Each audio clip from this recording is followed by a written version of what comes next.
Hi, I'm Anita Potter and welcome to Needles and Hooks.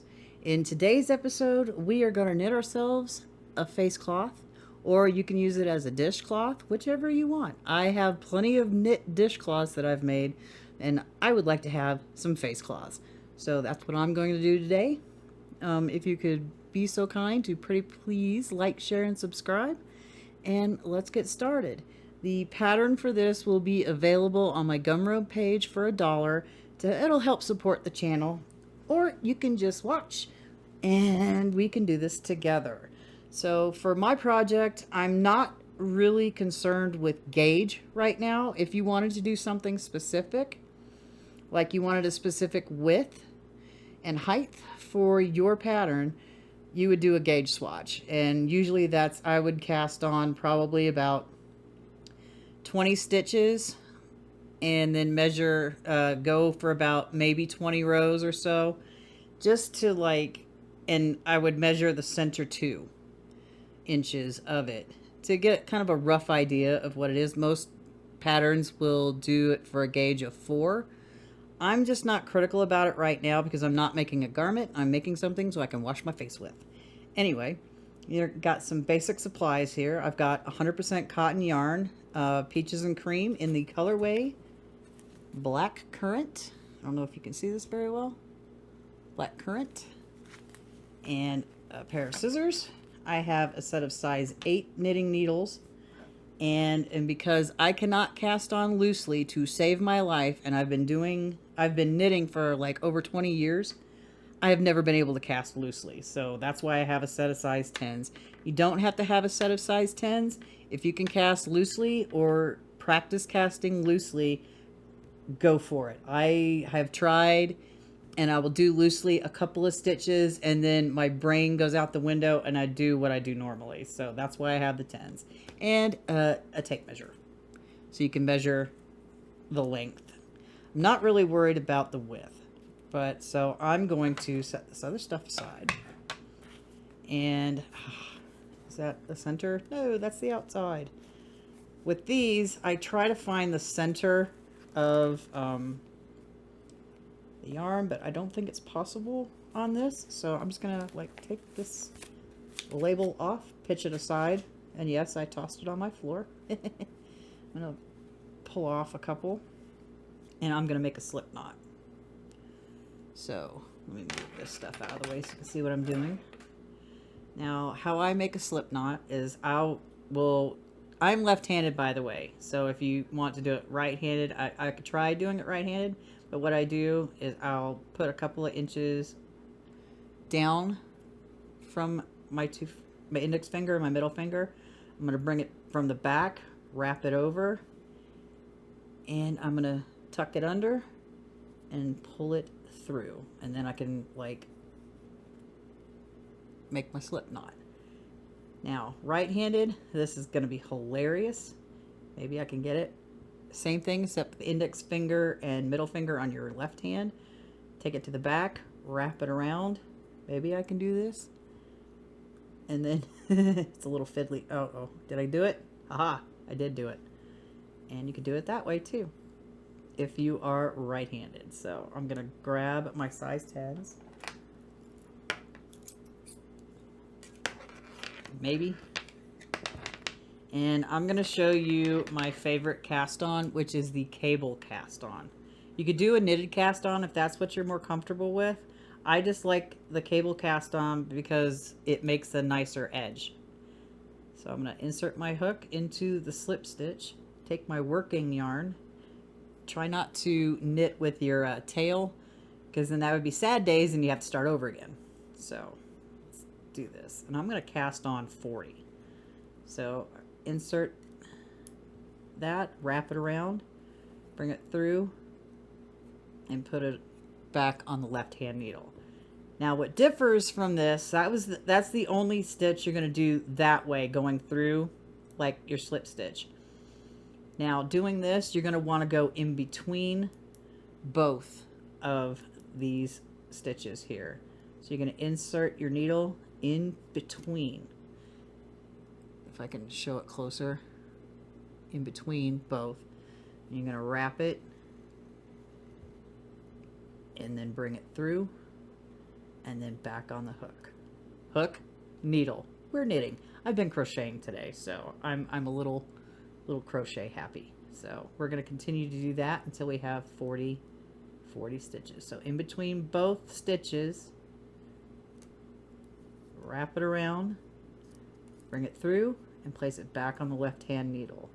So there I've got 4 stitches. So I'm going to continue on until we get to 40. Maybe.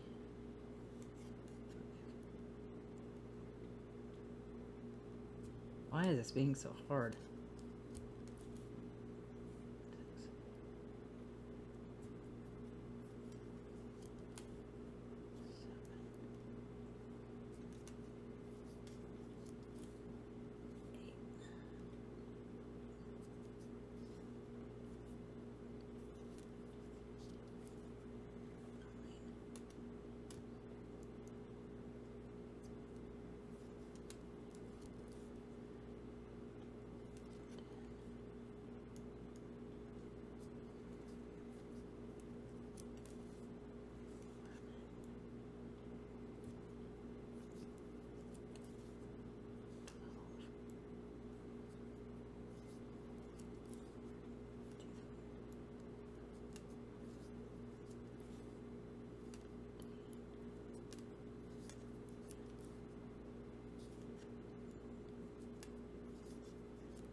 So now I've got 40 stitches, and I'm going to double check that amount. You always want to double check to make sure you have your correct amount of stitches. Sometimes I have to like count like 2 or 3 times if I get distracted or I count stupidly. So 2, 4, 6, 8, 10, 12, 14, 16, 18, 20, 22, 24, 26, 28, 30, 32, 34, 36, 38, 40. So now we can do our first row. And this pattern is just going to be straight garter stitch. I'm going to move this yarn out of the way so I can take my well-used straight knitting needles that I've had for like 20 years. You can see I've used it very well because it's bent. But that's not going to stop me from using it. So, and we're just going to do a regular knit stitch all the way across and back and forth. So, insert that. And I use, when I chose a size 10, which I forgot to mention before, I try to choose, depending on the yarn, seeing as this like is a worsted weight yarn, I will choose a size 2 sizes bigger than the needle I'm going to work with. If it was like a thin, like faux fur yarn, I would choose 1 size up because it's a little more fiddly. So here we go. We're going to knit across the first row. We're just going to insert the needle, wrap it around, and then take it off onto the right. And we're just going to keep on going until we can get this off of our circular needle here, and I can fling it somewhere else and get it out of my way. 3, 4, 5,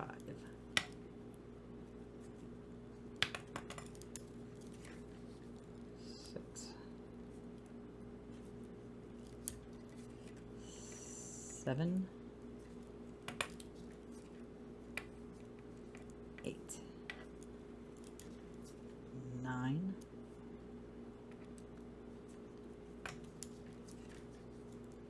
10,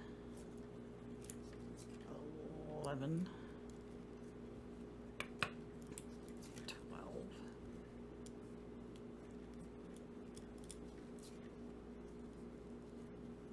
13, 14, 15,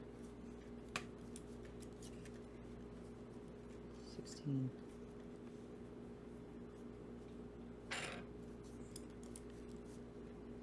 17, 18, 19, 20, 21, 22, 23, 24, 25, 26, 27, 28, 29, 30, 31, 32, 33, oops, 34, 35, 36, 37, 38, 39, 40. And we got our first row done. Bye-bye. Get that out of the way. Pull off some more yarn, so I'm not fighting with the yarn ball. And we're just gonna keep on going. Yeah, it's not a bad size. I mean, it's stretched out on my needle, so it'll be probably not that wide, but we'll see. And we're just gonna continue on. And we're just gonna knit again. Insert your needle through the stitch, wrap it, pop it off. And we're just gonna continue on in this manner for a good while. I'm just gonna do row 2.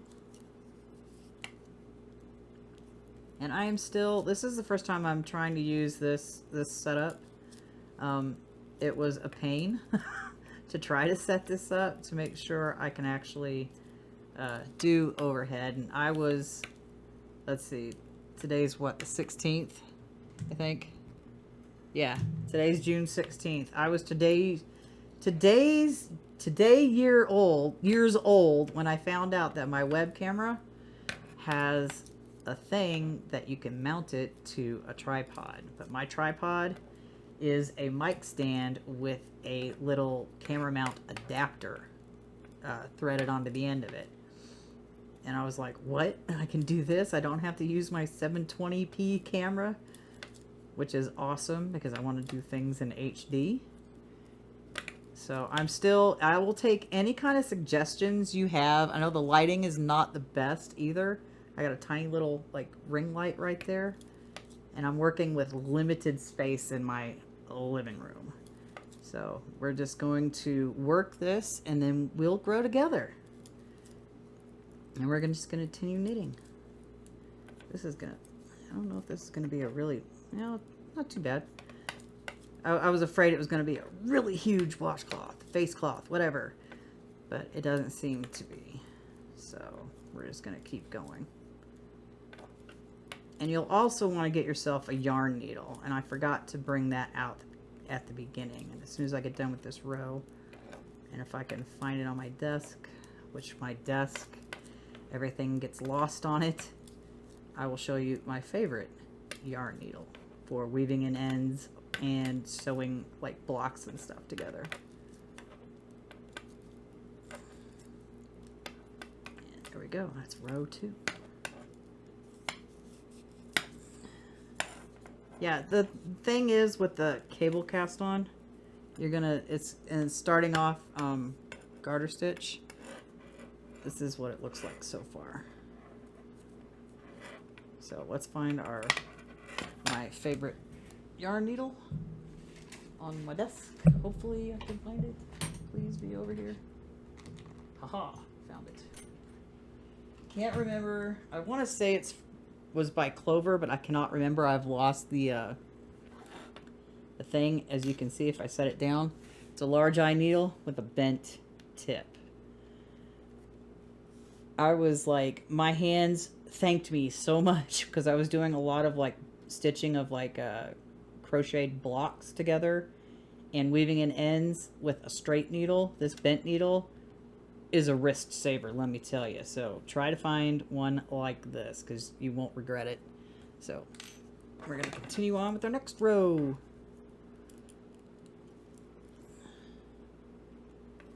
I'm going to have to take a break because it's getting hot in my room. I'm going to have to turn the AC on for a little bit. And you'll want to like take breaks, like knit for, oh, I'd say maybe 30 minutes and take a 5 to 10 minute break. That way you're getting up, you're walking around, have a snack, drink some water, do something else for a few minutes, and then come back to it. You're gonna need to take breaks when you're doing stuff like this, because you don't want to sit too long. Then it's like, for me, I have nerve damage in my legs, and if I sit too long, my legs cramp up. So I'm gonna like go probably do another row after this, and then I'm gonna take my break. But we're just gonna knit along together, and I don't know how long this video is gonna be. I'll speed up some of it, but if I'm like giving tips and tricks and stuff like that, I will keep it going like this. So we're just knitting across again, and I won't use that entire ball of yarn. So you'll always want to keep like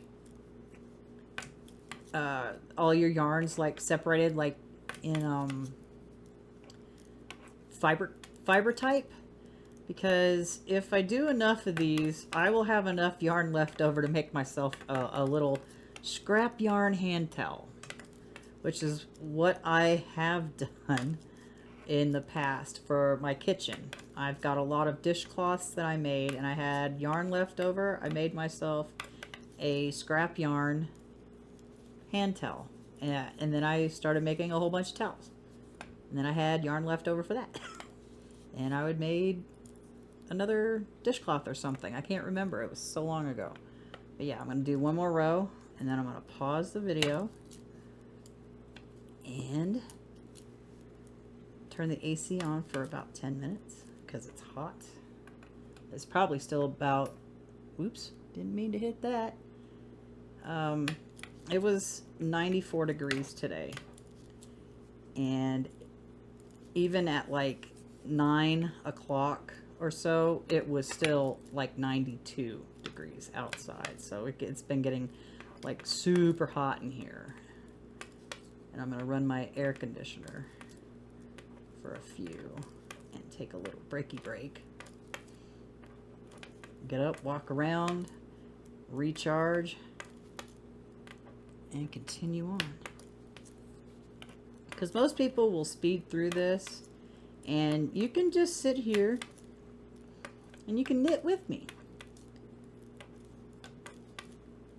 And garter stitch is like the basic knit stitch there is, and it's just like, it's kind of mindless. When you get used to it, I can just like hold conversations like I'm doing now, not even look at what I'm doing, but you can't see me not looking because I'm not on the camera.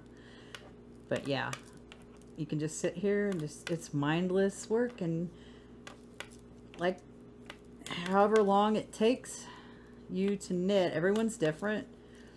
I'm kind of quick, but sometimes I just want to just be lazy. And you can see how fast this is going. It takes about maybe a minute-ish per row, depending on if I have problems. So here we are with this. As you can see, move the yarn out the way. It basically spans. So it's about these needles are like 8, I think 8. Let's measure it. And I'm going to measure it from the 2nd inch because I lost a little metal piece, and that's not a whole inch right there. So I think these needles are 8.5, I think. So start there. Yeah, roughly. Let's see. They're a little longer than that. But yeah, they're about, oh, maybe they're about 9 or 10. I don't know. So it's about, the face cloth's going to be about that size. So I'm going to go ahead and I'm going to pause and take a break, cool off my living room, and I will see you in a few minutes. Okay, and we're back. Had a little break, got myself something to drink, and now we continue on. So I can't remember my gauge for like the length for garter stitch because I haven't done garter stitch in a minute.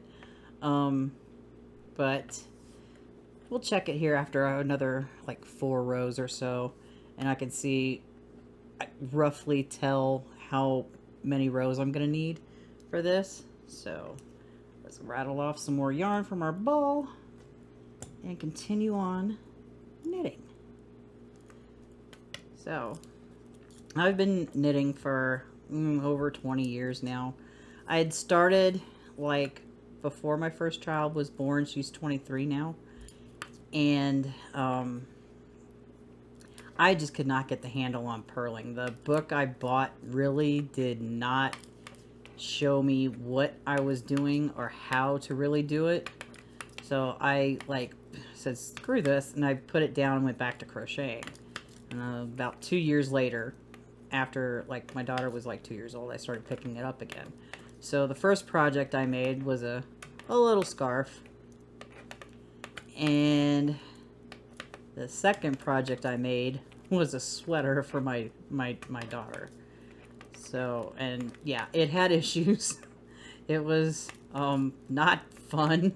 I absolutely detest hand sewing, but there are some projects that I would like to do that's going to require ye old hand stitching, even though I really don't like it. I don't even like hand hemming stuff when I sew things, and it's just like I lose patience with it because it's just, it feels like it takes forever, especially if it's on a dress with a really like wide skirt, and it's like I'm sitting there like forever doing it.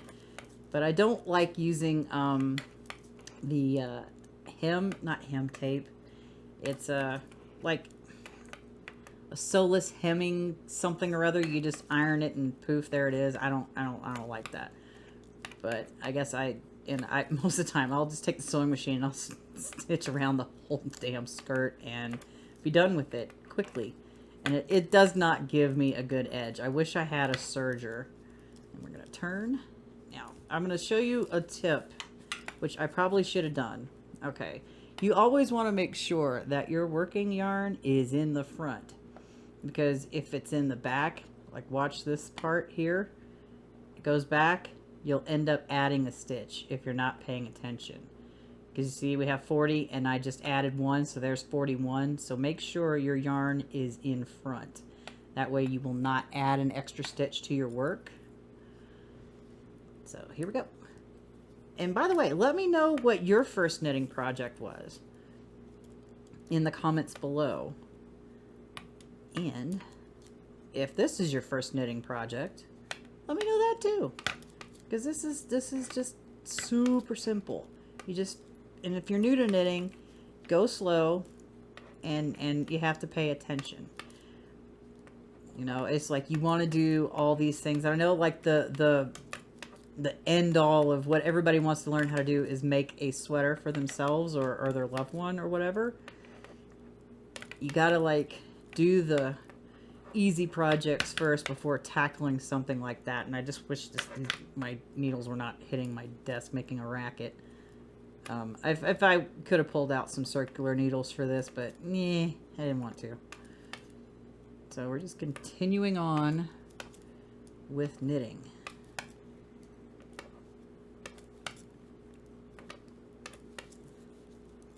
And I will not speed this up. The only part I'm probably going to speed up is the casting on part. Or maybe I won't. I don't know. We'll see. But yeah, this is just basic. And I always like, anybody can go out and like buy something.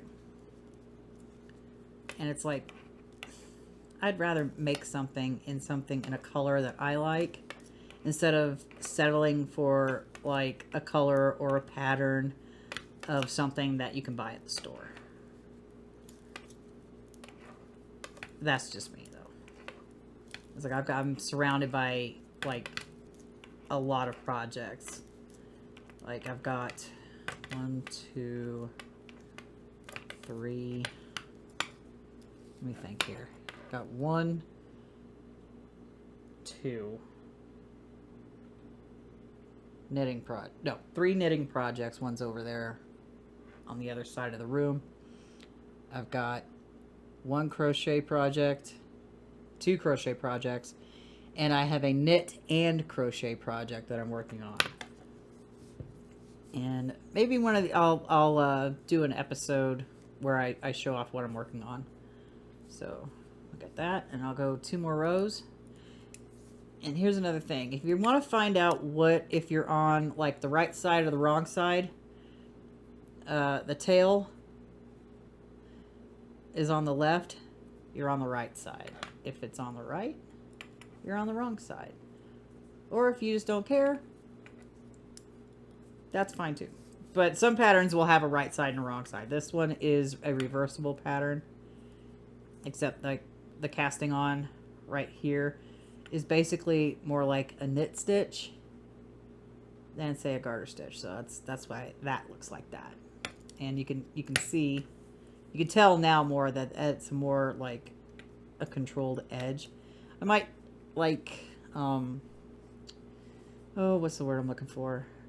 Look up other cast on methods, because you can also cast on in pattern. And I'm sure the knit cast on probably would have been better for this, but I like the cable cast on. I'm not too fussy. Go 2 more rows, and then I'm going to like measure what I've got so far.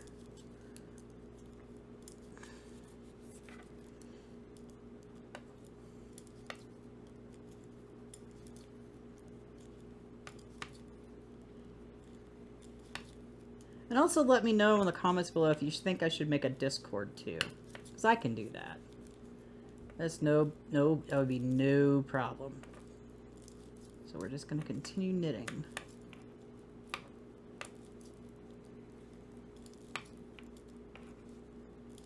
And hopefully the sound of my noisy neighbors is not coming over my microphone. Make sure it's not hitting anything over there either. I do not have the best microphone set up at the moment. I have a microphone boom arm, podcaster's boom arm, and it's on the other side of my desk. So I had to like bring it over, and it's not like right in front of me, it's off to the left. So I don't know how the audio is gonna sound. I mean, I did a test video earlier and it sounded okay, but I didn't have my headphones on. So we will see. And I'm also an audio engineer, and I have a separate YouTube channel for that I do. And it's like I do lots of things. I knit, I crochet. If I can be bothered with it, I sew, and if I can really be bothered with it, I make jewelry.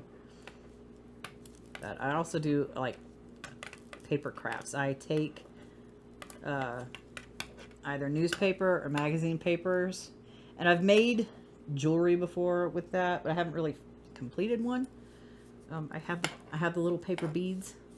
I do paper beads, and I also make baskets out of rolled papers, magazine pages, and make wreaths from newspapers, which I need to like get back to figuring out how to make those not so droopy, which I need to get some jewelry wire for that. And yes, I do tend to ramble. You know what? That's okay. Let me know if you like to ramble too in the comment section below. Anyway, it's like I'm just not like, I do a lot of crafts. And sometimes I'll like paint, or I've been trying to get back into drawing again, but I haven't done that in a couple of weeks because I've been busy trying to like knock out some of these projects, which some of these projects are just gonna, feels like they're taking forever to do. I'm just gonna continue with this row.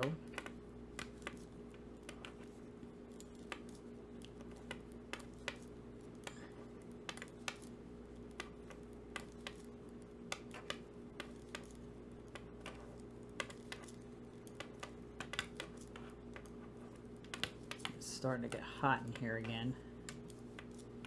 Can't really have the air conditioner running. You won't be able to hear me because that thing is loud.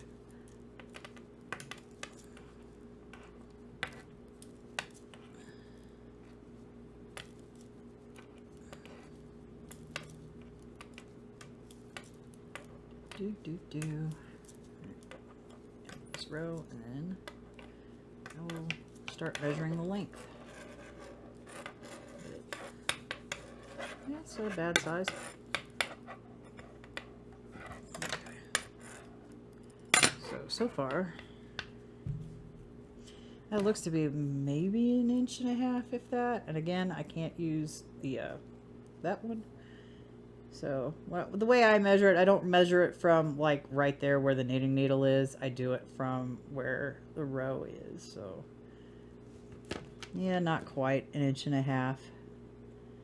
Now I kind of want, let's see, I wonder if I can get, well, maybe it's set up enough where I can like actually maybe check the width, perhaps. Roughly, it's roughly 9-ish inches. So I'll probably go make the length about 9 inches on that.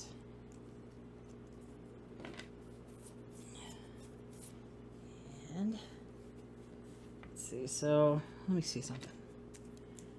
Like 1 inch. And the way to count like garter stitch, as you can see, there's a bump that goes like this way and then one underneath. That's 2 rows. So this is a row and this is a row. And I wish I had a better way to zoom in, which I do not know how to do without fiddling with OBS Studio. So that's 2 rows, 4, 6, and I think 7, 8. There's 8 rows on here. So I'm gonna check something. What is, how many rows do I get per inch? Hilarious. Like 8-ish. Somewhere around in there. Yeah, it's a little, about that. So we'll go like 2 more rows and take another break.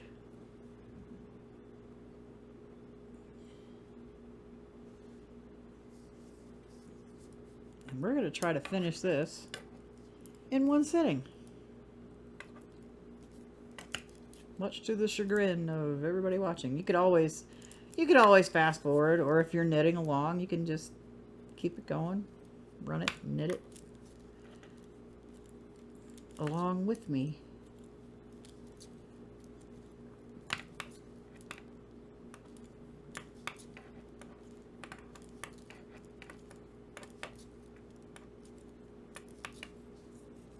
Probably shouldn't have done this on one of the hottest days of the year. I mean, it's like, what? It's not even 10 o'clock at night right now, and it's like still hot.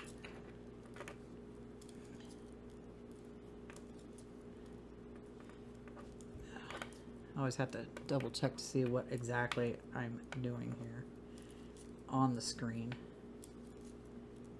Do need a better setup. This desk, I hate this desk. It's an L-shaped desk, and I wanted to do it on my card table over there, but my web camera doesn't go that far. I don't have an extension cord. The extension cord I have, USB extension cord I have, is on my piano, and I don't really want to like take that off and do it for this, because then I have to put it back, because I also do music.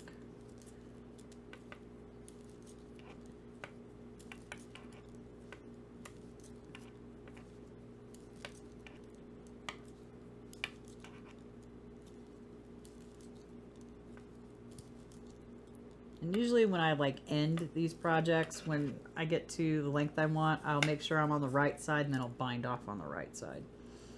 So I'm going to do one more row, and we'll take another quick break.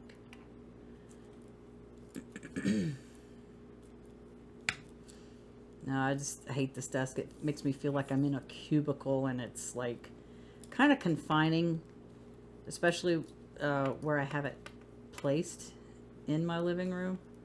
Because there's no other good place to put it, because the cord for my internet is like right on the wall behind me, and I can't have this over on the opposite side of the wall, although that would probably be great, but I can't do it. But it has like a sharp edges, so my arms are leaning on it, and it's kind of annoying. It hurts.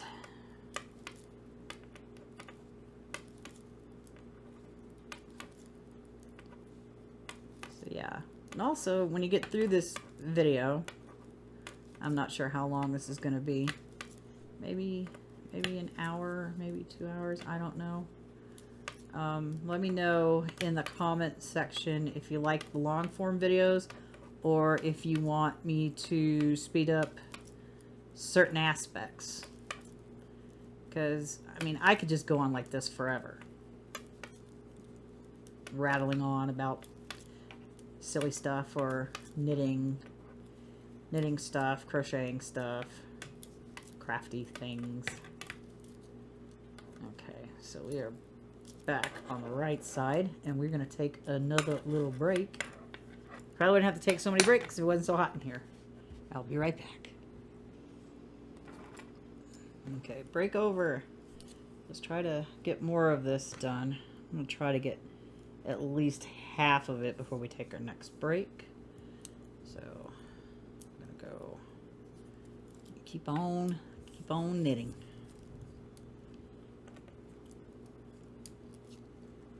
Yeah, I will have the pattern available before I before I upload this video, because I need to do pictures, write the pattern, make it all purty for you. And it'll be for $1, unless you just want to sit here and knit along with me. That's okay too. I like that as well. So If you have any suggestions on projects that we can make together, let me also know in the comments section below. Want us to do like beginner friendly as well. I call myself like an intermediate knitter, maybe sometimes advanced knitter, even though I don't exactly know what advanced is. I mean, I'm above beginner because I've been doing this for like feels like ever.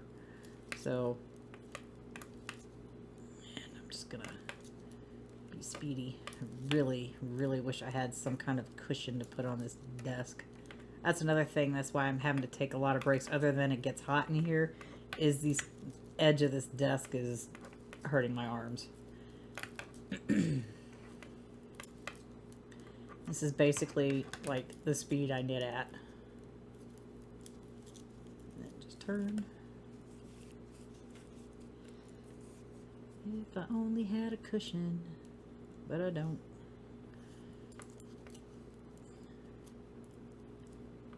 Try not to get my arm stuck on holding the yarn down over here. Yeah, because usually sometimes I will take double pointed needles for like small projects like this and put point protectors on the ends, but I don't have any point protectors anymore. They've either failed on me or I've lost them somewhere, so I'm gonna have to get some more eventually. But yeah, you'll want to have, if you're gonna like set the project down and leave it for any length of time, definitely have something that you can like put on the end of your needle where your project is. That way, if something happens or you go to pick it up and all your stitches slide off, you won't have that problem. So I'm just working my way through. Yeah, I don't know if I would ever do a knit sweater because I've been having a terrible time coming up with my own patterns, and I don't know how to size them up or down for the different sizes. That's one thing I don't know how to do. I mean, I have a book. It's probably on my bookshelf somewhere. I can't remember what the name of it is, but I'm gonna have to go through it again just to see if it shows how to come up with those patterns for like, because I'm like a large. But I also like, I don't like fitted sweaters. I like oversized sweaters. I like big old chunky comfy sweaters. I'm not a form-fitting type gal. So, yeah. I'll have to take a look at that book and I'll have to bring it out one of these days and show you. And then hopefully it's still available.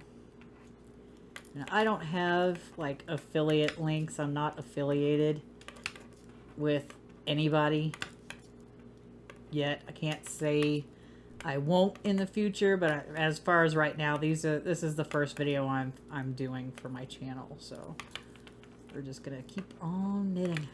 Knit, knit, knit, knit, knit. See, it's like it gets mindless after a while. And if my arms were comfy, because it's this thing is making, leaning on this desk is making my forearms itch. It's annoying, but I'm working through it for you and for me, because I need a face cloth. The one I have is ancient. I mean, it works, but it's kind of like ratty.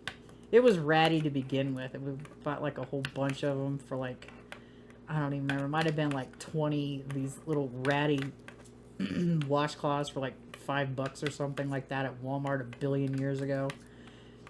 That's the only, I've got 2 of those left. I don't know what happened to the other ones. Yay! Traffic noise. Motorcycles speeding down the road. Anyway. Yeah, you'll hear all sorts of traffic noises and stuff. Usually there's like sirens going on off and on all night long. It's like, you get used to it. I've been in this place for almost 3 years now. So it's just like a fact of life. And every time I make videos for my other channel, every time you hear a siren go over it, it's like, you'll never catch me, haha. But yeah, it's just silly things. It's like, what else would you like to see on this channel?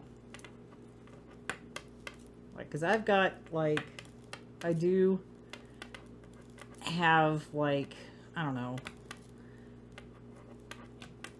this thing I'm trying to do. I've made myself, I didn't make it, duh. Anyway, I bought a bunch of pencil cases, the zippered pencil cases. You can, like, it has a 3-hole punched, put it into a binder. I need to get a bigger binder so I put all of my knitting needles and stitch markers. Well, most of my stitch markers. I just found my other ones over here. I don't really like those though, and I'll show them here in a second as soon as I get done with this row. I do not remember what brand they are, and I'm not sure if it's embossed on the case, little tiny case, or not, but I do not like them because they break easily. They're super thin. I like a thicker stitch marker. I think these are the ones, I think these are the open hole things. Yeah, so.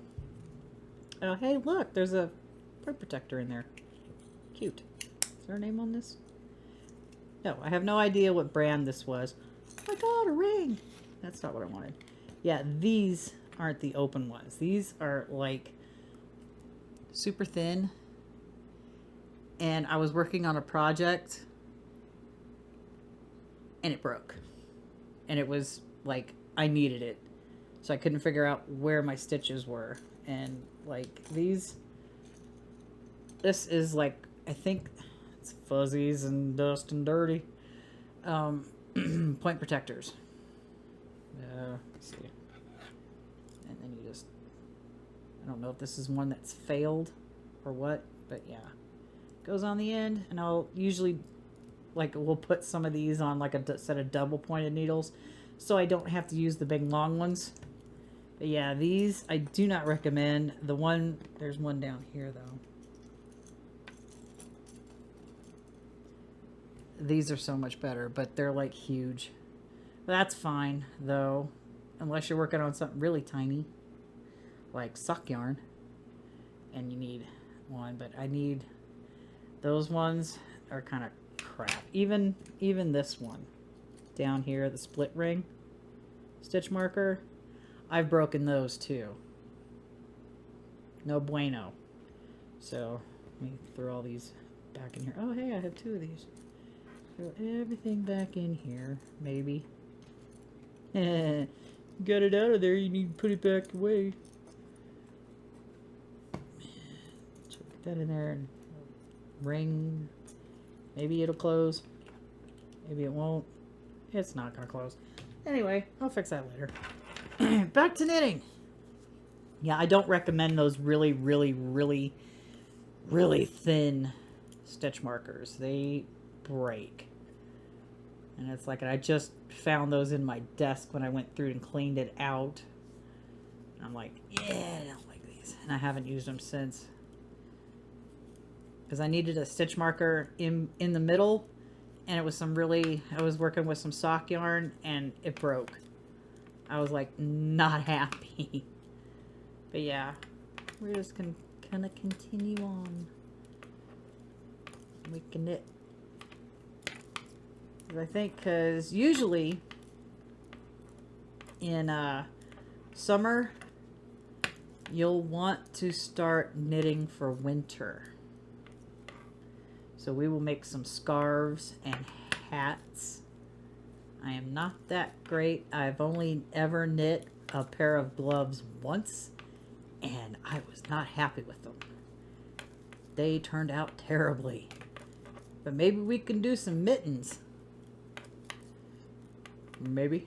Hand warmers. Stuff like that. Neck warmers, headbands. Stuff like that. too. Like little small projects. And eventually we'll work our way into doing blankets. Like a sampler blanket. So like a throw blanket. Basically. Because I have plans for that too.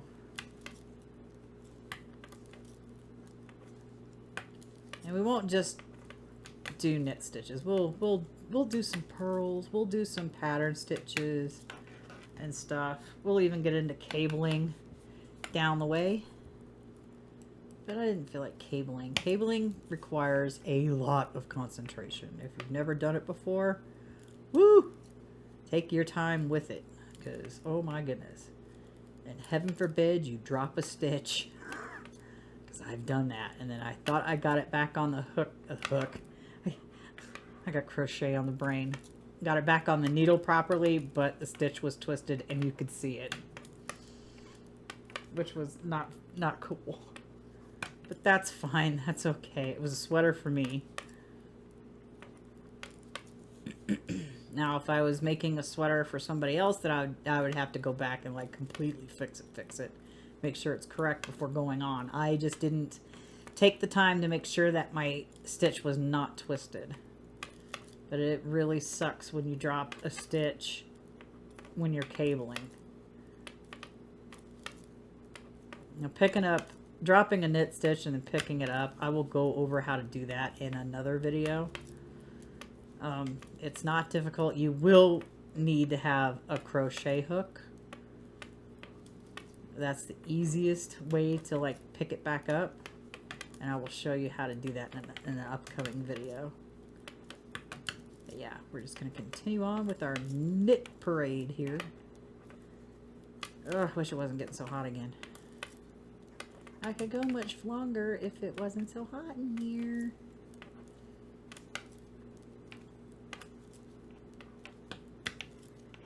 Yeah, it's like 10 o'clock at night and I'm doing this.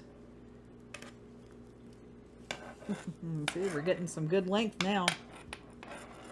Let's see, how long is it now? It is not quite 4 inches. Yeah, it's not even 3.5.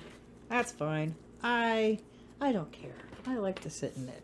Wish I had something to put on my arm to like keep it from scratching up against this stupid desk. So we're gonna continue.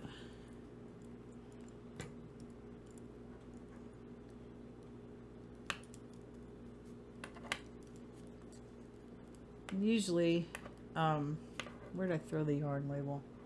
Oh, it's on the floor. I'll pick it up after the next break. You'll probably want to wash it first before you use it. And you'll follow the instructions on the yarn label. That way it's like your hands have been all over it, so you want to wash it first before you use it on your face. Or your dishes, whichever. It's like, I need more face cloths. Yes, these needles are very well used. It's like, I'm gonna go out and buy a whole new set just for this, but this is, and as soon as I get it off of this side, I'll tell you why it looks like that on this one. Ugh, really wish I need to be more centered into the frame. This is a giant learning curve for me doing top-down videos. I mean, I've done them before, but my setup was so janky. I used my phone, and then I had a microphone set up, and I had OBS Studio running to capture the audio, and I had to like do the hand clap to make sure I line everything up. But yeah, it was such an obnoxious pain. I think I only ever did it like twice. So now that I've got this, I just wish I had a better area to do it. And if I had an extension cord for my web camera, I would totally not be at my desk right now. Because the card table has a rounded edge and it would be so much more comfortable over there. But seeing as I can't be over there right now, I'm going to stop complaining. And we're knitting. Knit, knit, knit, knit, knit, knit, knit.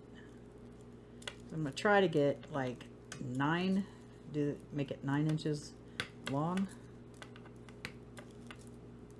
And you can make yours smaller. The garter stitch works on any number of stitches. If you wanted one that was 6 inch by 6 inch, by all means you can do it that way too. It's very, very forgiving. The only time I really care about gauge is for the width. I don't necessarily care about it for the length unless I'm doing something uber specific. But like things like this, I'm not really worried about it. Yeah, yarn needs to not try to take off on me. There we go. Do another row. Oh, wait. I told you I was going to tell you a story after I get done with this one. Okay. So, I have another set of needles. They're gold. They look also like this. The reason why it's so worn right there is I was knitting so tightly that when and you can see it on this too, but it's not as worn down, but it is scruffed up. It's not like scratchy or anything, but that's what's going to happen with these. Now, if you had like bamboo or wooden needles, you probably wouldn't get this. I have a set of circular needles. I think they're bamboo. I don't know. They were given to me. They didn't tell me anything about it, so I have no idea, but they're size 7s. And I haven't really used them, so I don't know. But yeah, I was death gripping the yarn and knitting so tightly that it wore off the red on this. And my other gold pair has the same problem. So yeah. Shall we go? Shall we go 4 more rows and then take another break? Probably. Let's keep going. And it's like I'm running out of stuff to talk about. Yeah, I don't know if I would want to do like unboxings or anything like that, like yarn hauls. It's like, do people really care about yarn hauls? Do you care about yarn hauls? Let me know in the comments below. Because me, I don't. Now, if it's some like new technique, then yeah, I'm interested. But it doesn't matter to me what yarn you buy. I've always been like that. Even with like equipment and stuff, like audio equipment. I've got one little interface, 2-input interface, and my microphone, my little boom arm. I've got 3 other mic stands, one which is holding the web camera up overhead, and I got a kick mic stand. I have a poor drum set in the corner I can't even use. I've got like an acoustic guitar, an electric guitar, and a bass guitar just sitting over there collecting dust because it's just how this desk is, and my piano is behind me. It's not easy to play the guitar or the bass over here because then I'll hit the piano. And that's no bueno, especially when you're recording. I just want to like wait until I can move out of here into a bigger place or into a house so I can actually have space, and I would replace this desk in a heartbeat for like a simple just straight across desk. and add another monitor to my setup, a vertical monitor, because I also build my, I work on my own website, and it's kind of hard to like stare at code when it's like the full width of my like, I don't remember what those are. They're 24-inch screens, I think. I can't remember. I bought them so long ago. I've got two of them. One I can like screw around on the internet with. The other one, if I need to like move something out of my way, I can move it over to the other monitor and then come back to it on that side without being obstructed by it. But I would like a vertical monitor for when I'm doing like website coding and stuff. Which I need to redo my main website because I'm not just an audio engineer and a musician. I do this too.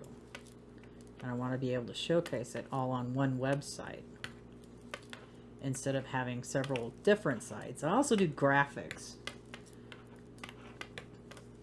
as well. I do 3D graphics. I need to get back into doing like vector graphics and stuff like that, but I haven't worked on a vector in so long. 2 more rows and we'll take another break.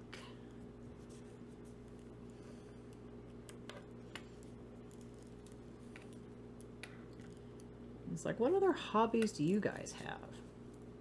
Let me know in the comments. If you've made it this far, congratulations. Thank you for sticking with me though.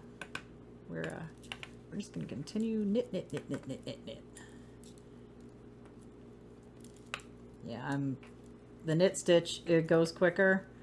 Purling, every time I purl, I swear the row takes longer to get done. Because it's like I've tried continental knitting. I cannot handle it for purling. And the fact that I have carpal tunnel, I'm left-handed and I have carpal tunnel in my left wrist that likes to act up. Continental knitting made that act up even worse. So that's why I don't do it anymore. I tried, it would hurt my wrist. And it's like, yeah, I like being comfy when I'm doing stuff. So I got 2 more rows and then we're gonna take another break.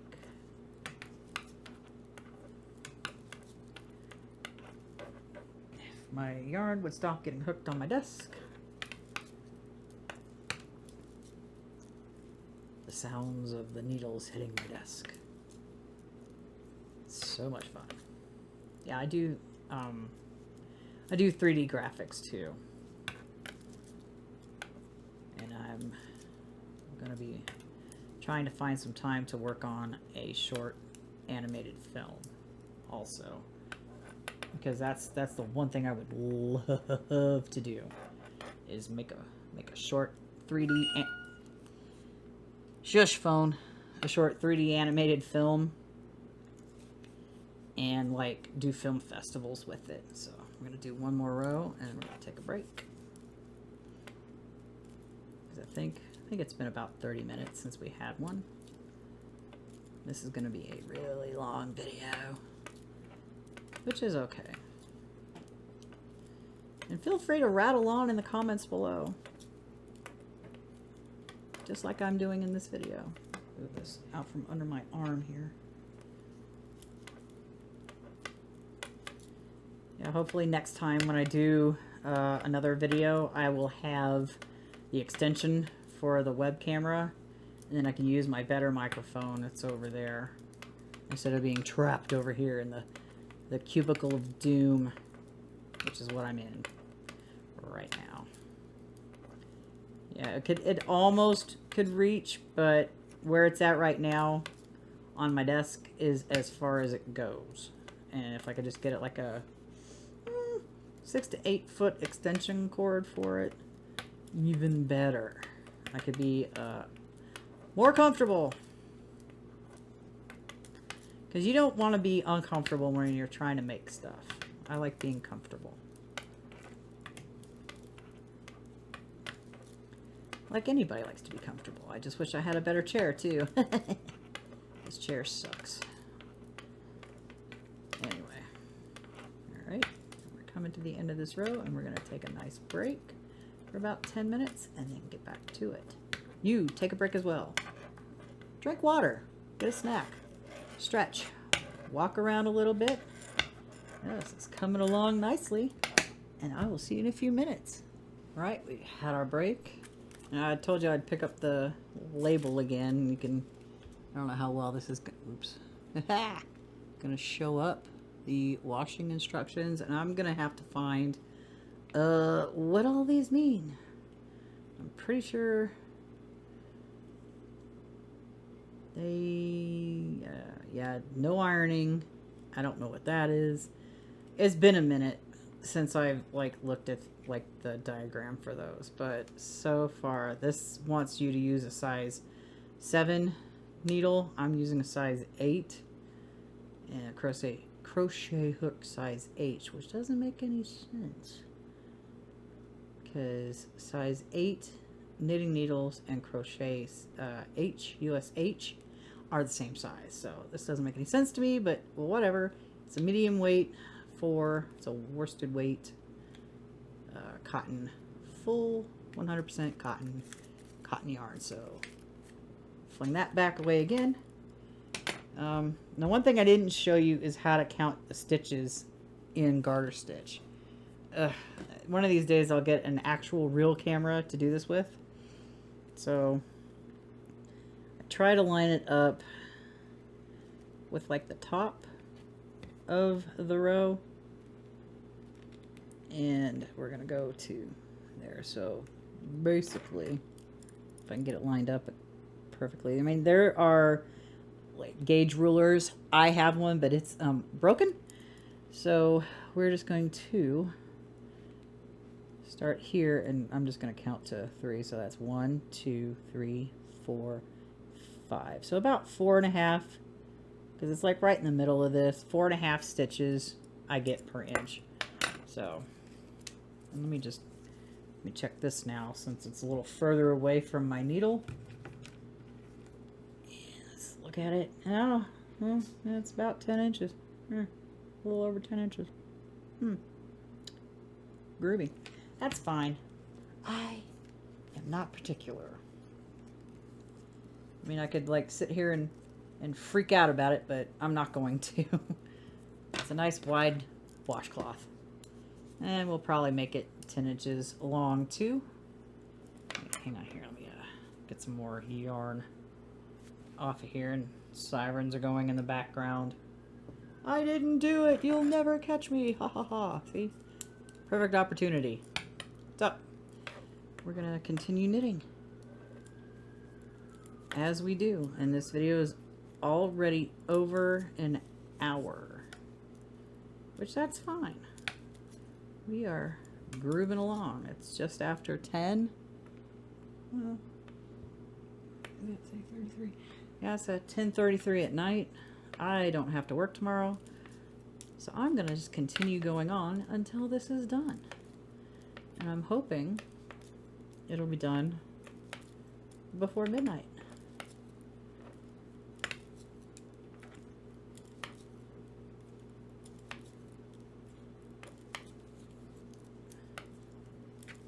I really want a pillow for my arms. We're gonna keep on knitting.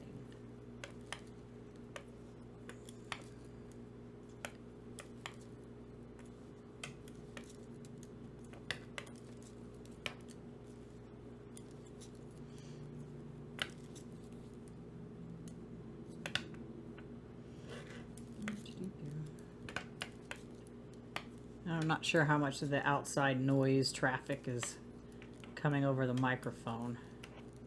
Might be some of it.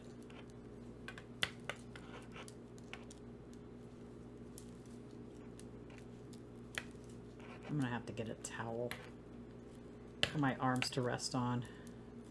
I'm gonna set this down and go get one, because this is killing my arms. Okay. I got a towel I'm going to use because I'm tired of my arms hitting the edge. Maybe if I can just Hold it right there. Yeah, you can see it. Oh, much better. Okay. Hopefully I can still stay in frame here.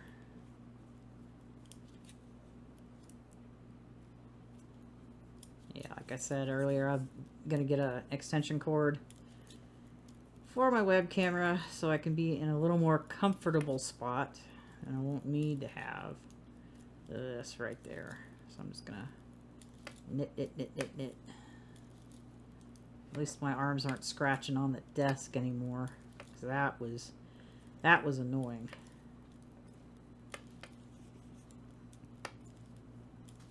And you always want to take breaks. And I know I mentioned it before. And if your hands start to hurt, then it's time to stop for the night. Especially if you're new and you haven't done stuff like this before. Repetitive motion injuries can happen. My carpal tunnel didn't come from knitting or crocheting. It came from a job I had back in 1999. And I manage it. I have not had the surgery. I don't want the surgery because then I would be out of work for like 6 weeks recovering, and we don't get to have as much PTO as we want. It caps at a certain amount and you have to take it or you lose it because it won't accumulate anymore over it. So that's why I won't get it, because it's like I manage it really well. I have braces and I know when it starts to act up, that's when I stop doing this stuff for a day or two and behave myself like a good little girl so I don't hurt myself further. I've been dealing with it, yeah, since 99, so it's been about, oh God, it's been over 20 years. Maybe about 25. I'm concentrating on this so I can't math at the moment. Glasses keep sliding too. Ugh, and now my needles want to hit the edge of that towel.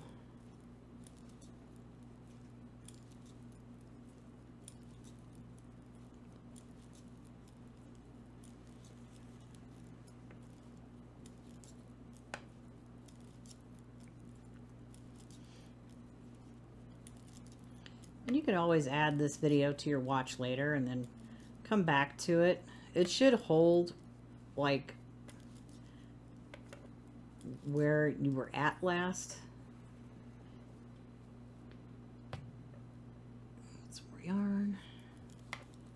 Continue on with the knitting. So maybe I'll make this a 10-inch washcloth.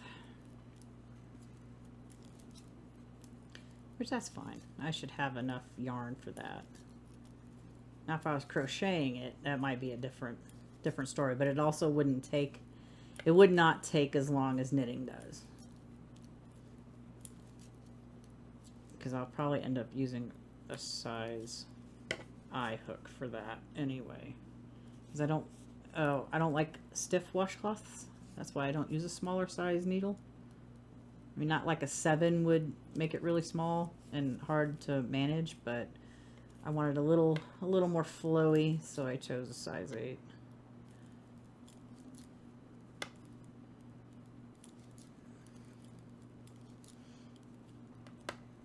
But definitely, when you have projects like hats, scarves, sweaters,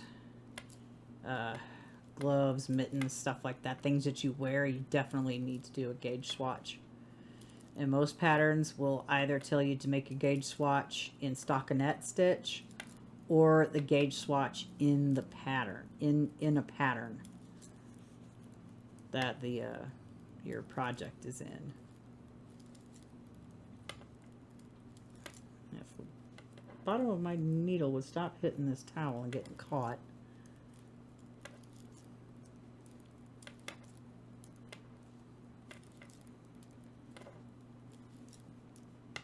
We could work a little quicker.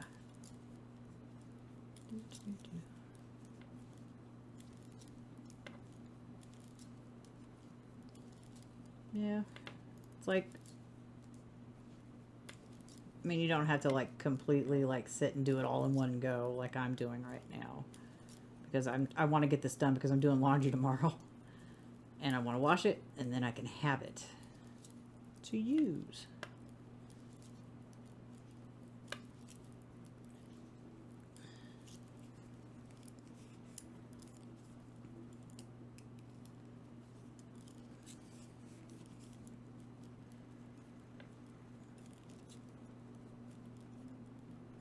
That's getting on my nerves, getting that caught on that towel. And now I'm sliding away from not being in the center, ouch, of the frame. I have no idea what that was. I think it was my my light hitting thing. So yeah, I have not been paying attention to where I am. I keep sliding back this way instead of being right in the middle. So we're gonna stay in the middle.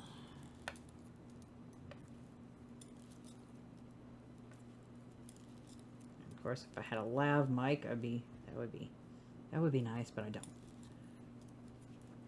One of these days, a lav mic and a better camera. Nice DSLR. But I think then I would have to get like, I would have still use the mic stand for it, but I would need to have like some kind of a sandbag hanging off the back end so that the weight of the camera doesn't like make the mic stand fall. Because the last thing you want to do is strip the threads on any of it, because then that'll make your stand useless, and you either like pitch it, find some way to fix it, or find another purpose for it.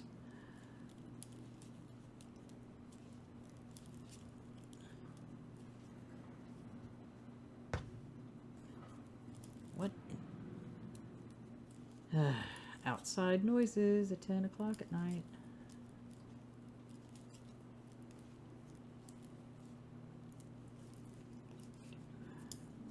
I'll do this row and do a little measuring. Don't think I've reached the halfway point yet on this.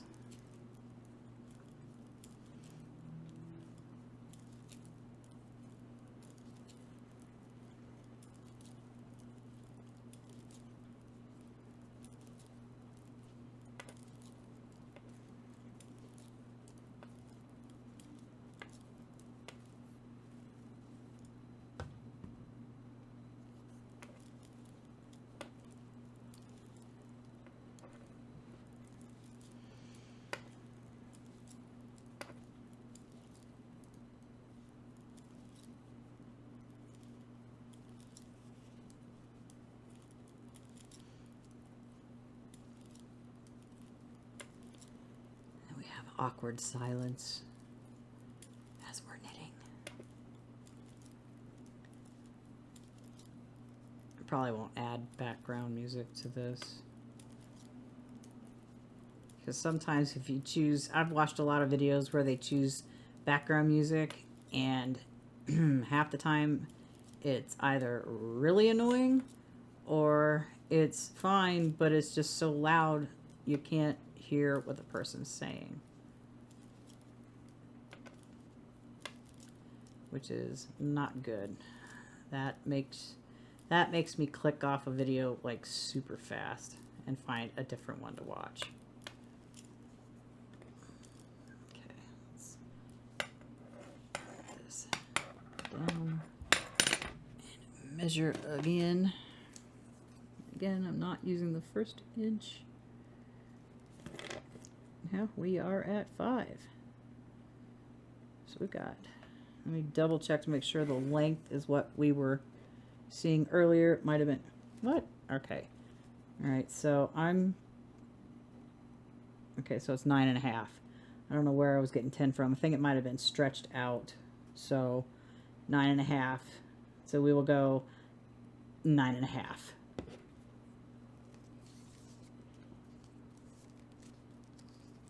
for ours, or for mine. Like I said, you can do as many stitches as you want across, but if you want a specific size, definitely do the gauge swatch.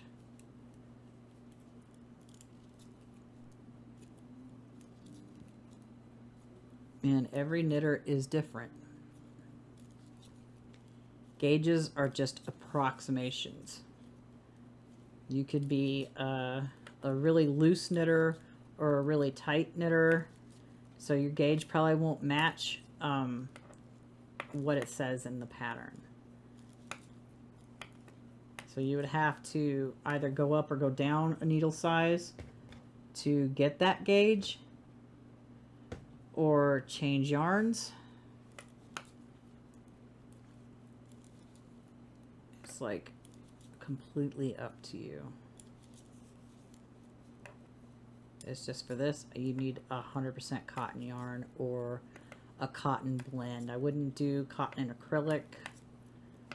Acrylic is fine for certain things. I usually use it for like blankets and sweaters and stuff because it's cheaper and it's what I work with. I would not use this for like towels or washcloths, but I did use a bunch of scrap acrylic yarn and made myself like my kitchen area. I do not have a dishwasher. My dishwasher is me and my 2 hands.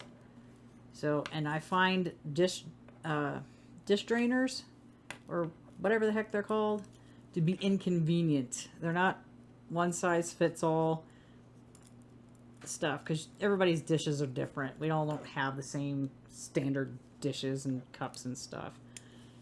So I find them a little inconvenient to use. So I made like a large squarish piece that when I wash my dishes, I have a place for them to like lean up against the wall over there and they can dry on that. And I made 2. So one can be out and be used, and then the other one can be put away and then used when I wash the other one. So that's how I roll. That took about 2 weeks to do those because I was working on it off and on, and I kept finding other things to do instead of that. But I finally got them done, so I have them both now. And we will keep on working. Hopefully have this done before midnight. Because I will, probably not tonight, do a crochet version in the standard single crochet with a size I hook. And that one I would have to do, I mean, I don't think I would need to do a gauge swatch, but I have a project over there that uses an eye hook and worsted weight yarn, so I'm going to check that because I don't want to like chain way too many than I need, because I've done that before and it's like, well, this didn't turn out right because I didn't do a gauge swatch first. I was like, gauge swatch? Who wants to do a gauge swatch? You need to do a gauge swatch if you want to like have things a certain size, and I've probably prattled on about that quite a few times in this video, that if you want something specific, definitely do the gauge swatch. Length can always be measured as you're working. Width, not so much. Because if you get the wrong width, if it's too big, sadness happens and you either deal with it or you take it all apart and start over. If it's too small, you can either take it apart and start over, or you can learn how to pick up stitches along the edge to make it the width you want. And I would do it on both sides so it matches. Unless you don't care if it doesn't matches, then you do you. But yeah. And it's almost, I'm going to do one more row after this, and I've got to take a break because it's getting hot again. I hate how it gets so hot in here. If I only had windows on opposite sides, I would have, if there's a breeze outside, I would be getting a breeze and it wouldn't be so hot in here. But seeing as I don't, all my windows are on the same side of my apartment. I'm suffering because it's hot. Yeah, do like there. And the next time we go, the next one we're going to do, we will do a, we'll start working on winter knits. Like a scarf. Or actually something quicker. Like an easy starter project. Probably like a headband. Now I've seen these like twisted headbands. Which would, they look like fun to do. And we can certainly do that. Oh, I also have done loom knitting.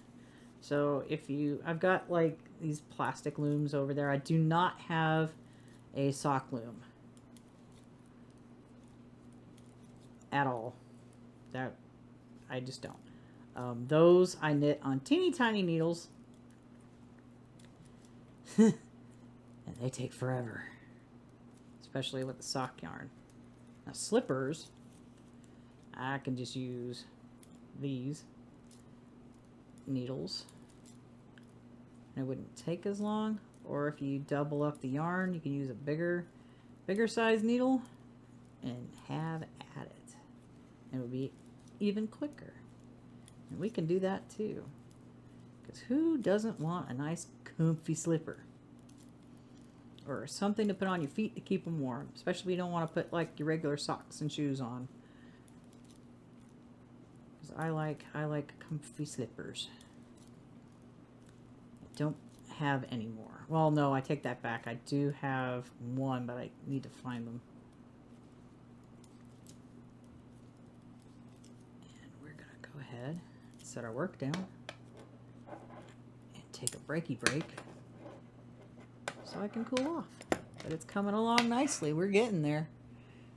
Now this is weird. See, it's like I pick it up.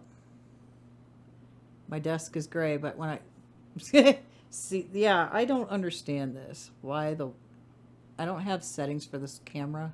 So when I set it down, this looks green. But you pick it up or move it. Oh, yeah, now it's gray again. My desk is actually gray. So yeah, anyway, I'm going to take a break because I'm getting slap happy. Yeah, back from the break. And we're going to continue on. I need more yarn though.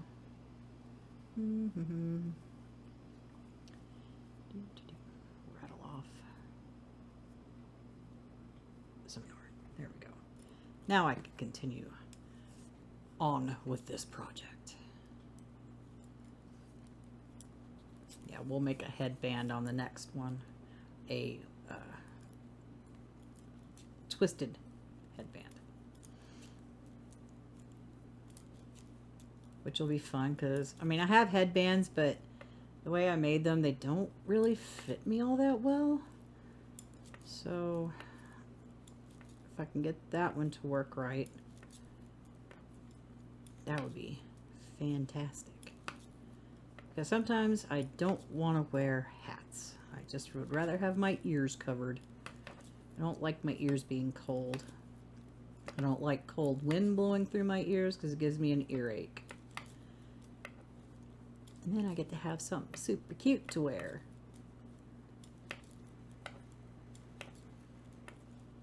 Because I personally, and I think I've said this earlier, I'd rather make something for myself than buy it at the store.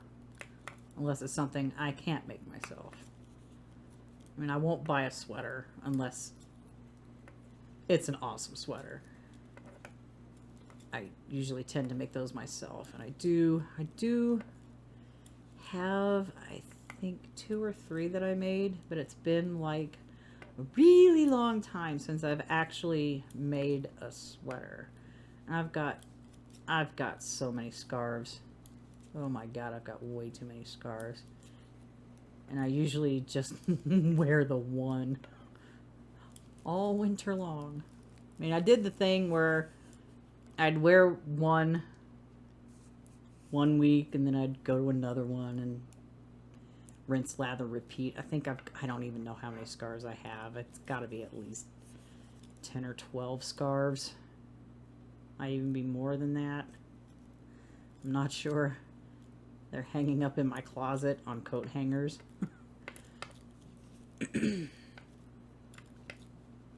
But we will do all the projects. And it probably won't, the larger projects like blankets and stuff, I'll break those up into like a series or whatever, because it's blanket would take too long to try to do in one sitting. Like this is a one sitting thing. The headband would be a one sitting thing, but I would have to find something. I want like, I don't know. I know I've got some yarn around here somewhere that has, it's nice, it's a thick, fuzzy, chunky yarn that I would use for that. And then I would definitely have to do a gauge swatch, because I'm mostly what I knit with worsted weight, so I know my gauge pretty well. I usually get in stockinette stitch like 4.5 stitches for the width per inch, and it's like 6 rows per inch in stockinette stitch, which is what I usually work in. But I wanted to do garter stitch because it lays flat and it's reversible. Now if I were to do a stockinette washcloth, I would have to put a border, a seed stitch border on the side. I mean, I could do a garter stitch border, but the seed stitch border works a lot better for that. So it will lay flat and it won't mess with the gauge too much, especially on the width. But you do have to account for your border stitches, because I will do a border all the way around. I will work 6 rows in the border stitch and then do 4 or 5 stitches on the start of the row and at the end of the row for the border also, and then I'll finish off with the 6 rows of the border stitch and then bind off in pattern, which we won't have to worry about binding off in pattern for this. It's just going to be a straight knit bind off, and I will bring back my size 10 needles for that, as I have flung them across the room onto my couch. But we're not ready for that yet. We're just knitting away. It's like, are we there yet? Are we there yet? Are we there yet? Hush, don't make me come back there.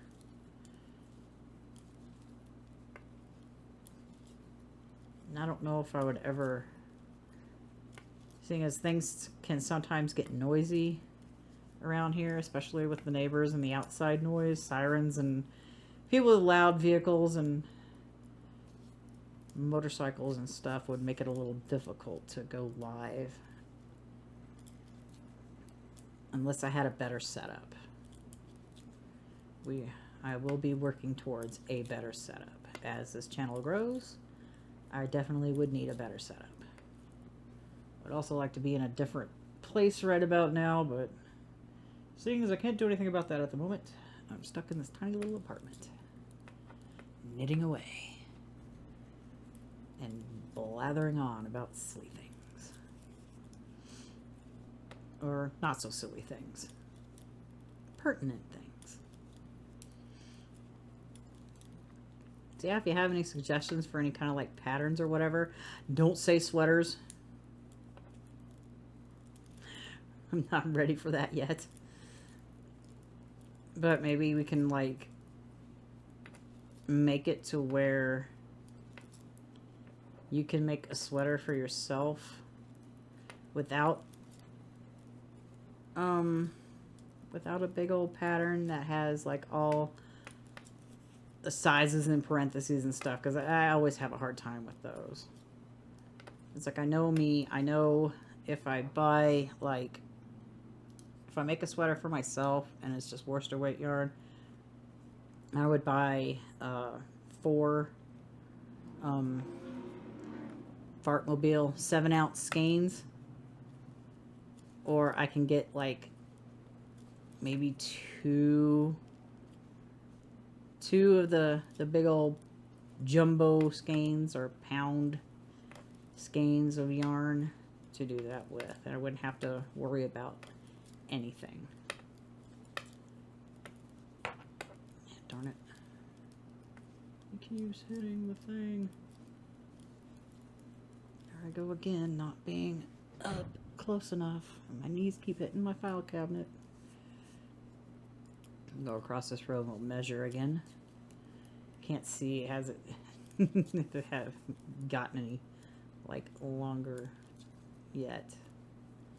But we are working our way to 9.5 inches on this washcloth.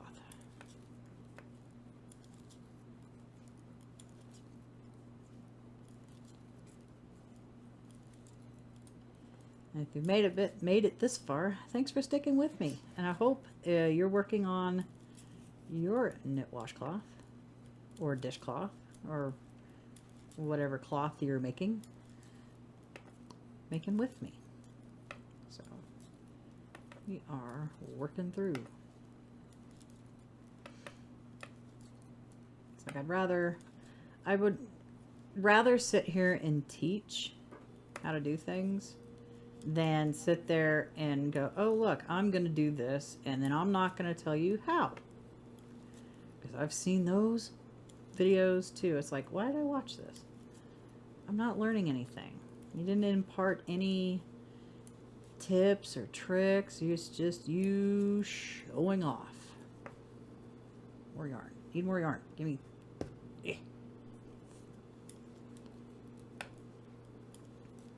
And it's like, okay, that's great, but you're not showing anything.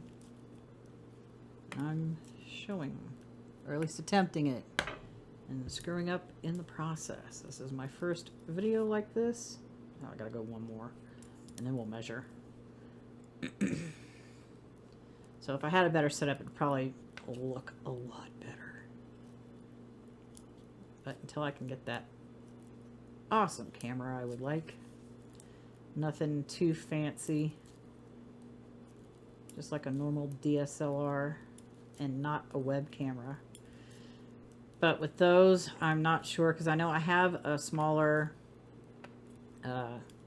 camera, little point and shoot. It only does 720p video, but you can only record for 30 minutes at a time.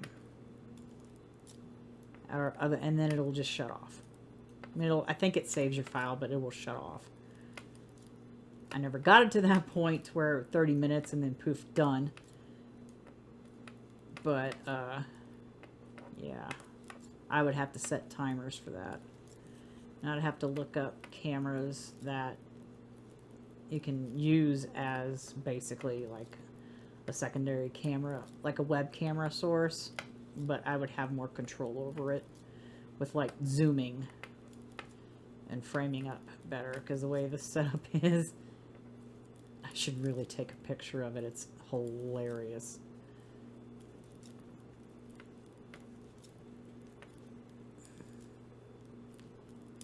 Right, getting to the end of this row, and we shall measure the length again. Make sure it lays flat. Handy dandy measuring tape. I really should get a new one. No, we're getting there. And another 5. Oh wait, I'm an idiot. I forgot. Took off 1 inch. It's only about. It's not even 5.5 inches in length. So we would need 4, probably a quarter. inches, and that's, if I have, how many freaking rows do I get per inch? I forgot. I think I said 8. 2, 4, 6. Oh, man, basically 8. 4, 32, maybe 34 more rows. I'm not counting them. That's not going to happen. But we will continue on. And my little yarn is getting smaller, but I will have yarn left over, and I will save this to like do other stuff with. Now I won't get 2 washcloths out of this because this was like a 2.5 ounce ball yarn. Now if I had the bigger ones, I think they are they 4 ounces? It's been a while since I bought the bigger ones, and you can certainly get like the cotton yarn that comes on a cone. You can get a couple of cloths out of that. But I wanted purple, and because I like purple. Purple is like my favorite color. Purple and black. All my favorite colors. So we'll just keep on going until we reach the end. And then we can bind off and go, yay, we accomplished something. Other than listening to me drone on for like an hour and a half by now. Really wanted to not make a 2-hour long video, but you know what? That's fine. It's okay. Hell, I've watched live streams that lasted like 8 hours.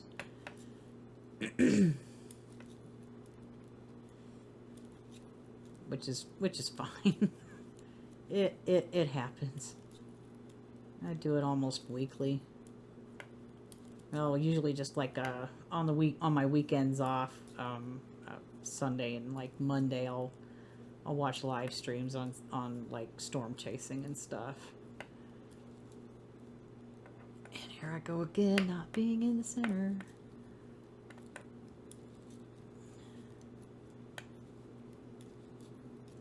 Yeah, I prefer to like have it top down instead of like behind me at an angle or in front at an angle to where I would have to like rotate the video, flip the video or something like that.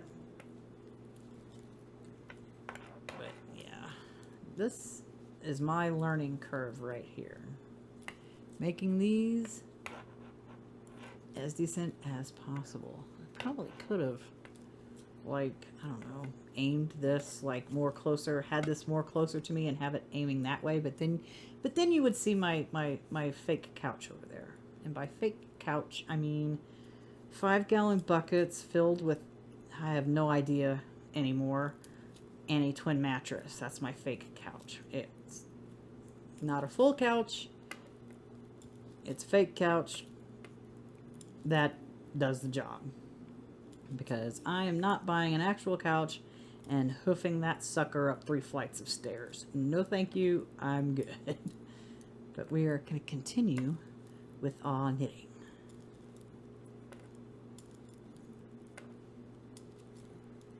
It's an awfully traffic theater about, like, what, almost 11 at night? Oh, it is past 11 for a Sunday night.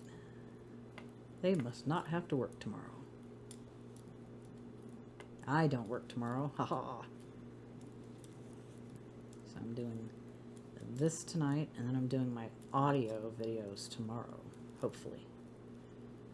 Because it's supposed to be another hot day tomorrow, too, so I have to wait until it's cool enough. Or find, because, oh, geez, yeah, Mondays. Boo. They'll be out there doing construction, so there's no way I could do those during the day. Because it's right outside the window, and it would be super loud and distracting.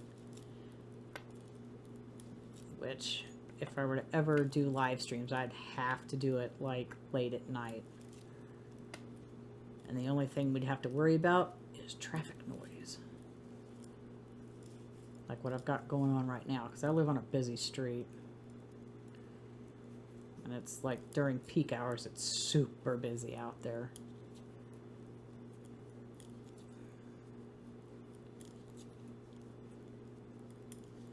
Probably should have been setting timers for like 30 minutes and then take break, because right now I'm guessing, so I'm going to do another 2 rows and I'm going to take another break because it's still hot. Checked my weather app on my phone. It says it's 74 outside, but it's like still like 80 degrees inside, which is no fun. I don't like doing things when I'm super hot.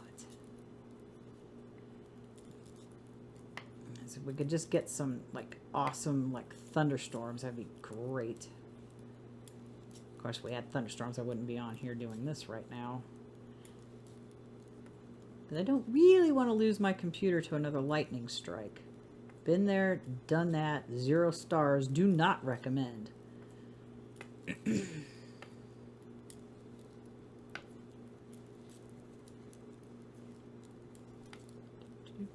Finally getting some length on this sucker now. I don't know. Do you like this format? Long form? Let me know. I think I already said that once before. Been doing this for like almost 2 hours now.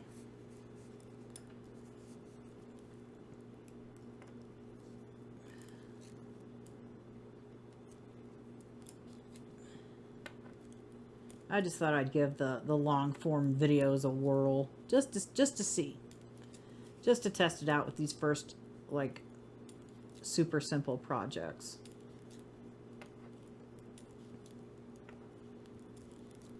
Because the crochet one will be super simple and I will just do the same thing.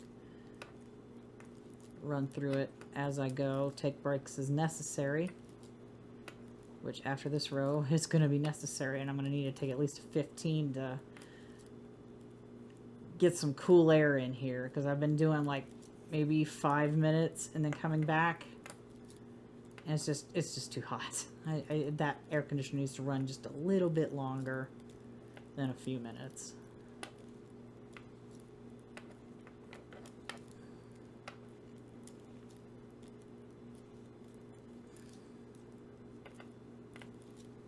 And if you speed through the video, you're not going to get all these lovely little stories and tips and tricks along the way. Did you skip through? Let me know in the comments. Not like anybody would tell me, oh yeah, I skipped through, you're boring. I don't really care. I'm just over here knitting away, prattling on about knitting and crocheting and other stuff. So, all right. Let's take our 15-minute break. Ooh, it's getting a lot bigger, a lot longer. Yay! All right, we'll see you in a few. Yeah, we've almost been at this 2 hours almost. So now instead of using this, I've got like a regular tape measure. It'll be so much easier, and I won't have to like play guesswork at the moment with that thing. So it's almost 6 inches long. Can't really see it, but it's like almost right there. So we're gonna go and we are gonna get this done. Move the towel up a little bit so I'm not being in the center of frame. Probably should have used double points for this, but whatever, it's fine. I would have if I had point protectors, but as you can see, I only had the one. I have other ones, but I'd have to test them to see if they're still workable or if they no longer stay put on the ends of my needles. Because I've had quite a few. Look, ball. There we go. Get it out from under my arm. I will have to test them. Now I'm also trying to find, I have longer, because I have storage for like all my little smaller shorter crochet hooks and stuff. I'll have to show that, and then I'll have to like link the pattern to it. It's not mine. I found a pattern, and a free pattern, and I made it. but I'll have to, I'm trying to find, like, I would like to have a tall metal tin to, that's at least 15 inches tall to hold my longer knitting needles and my longer, like, Afghan hooks in, because I can't put them in the zipper pouches. They're just too big. But every time I try to search for a 15-inch tin, I get the weirdest results ever. I think the weirdest one, I think I searched for a 15-inch metal container, and they were showing me like metal containers that go into the back of trucks, and I'm like, that's not what I looked for. I kind of need something that's a little smaller than that, or I'm just gonna have to like bite the bullet and sew something with a snap. Now I'm too far away. What is going on with me? Snap with a snap closure on it that's padded. Something I can like have. Because those are the only things I don't really have a way to store. They're just right now free floating over on a shelf over there.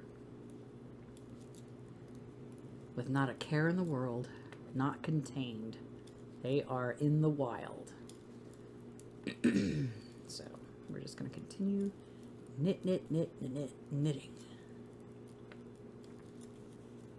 And the crochet version of this probably won't take as long as this, because it's a taller stitch than this is. I mean, I could have done stockinette and we probably would have been done by now, but we would have needed to make border stitches too. So, and definitely we can do like different stitch patterns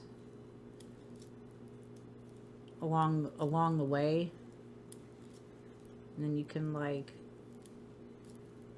make your own like sampler blanket, or make a whole blanket of just that stitch, or a scarf, or headband, or whatever you would like to make. It's like the possibilities are basically endless. But yeah, this is turning out to be a nice sized face cloth. I'm extremely happy with it right now. I'll be happier when it's done. Because it's been a minute since I've actually done like a project in one sitting, in which I tend not to do, because your hands do get tired and you get tired, or you get bored and you want to do something else for a while. Because basically this, I would have broken this up over 2 days, but seeing as I have to go to bed early because I get up at 6 a.m. on Tuesdays to go to work, that's not going to happen. So I've got a free night right now. So I'm just going to knit all the way to finish. Start to finish. But definitely, if you are new to knitting, don't do it all in one go, because like I said earlier, your hands will start to hurt. If your hands start hurting, definitely stop, and definitely take breaks every like 15 to 30 minutes, and like not do anything with it for at least 10 to 15. That way you have a chance to reset. You can like get up, get a snack, which during my break I got a snack, drank some water, definitely hydrate, stretch, walk around.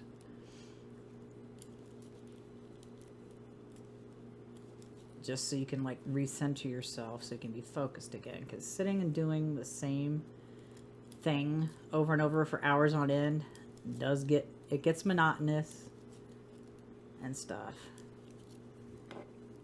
I still wish I had a comfier chair. This chair is terrible.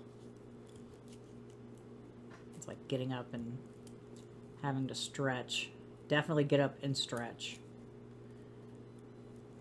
I mean, and just do something else for a few minutes.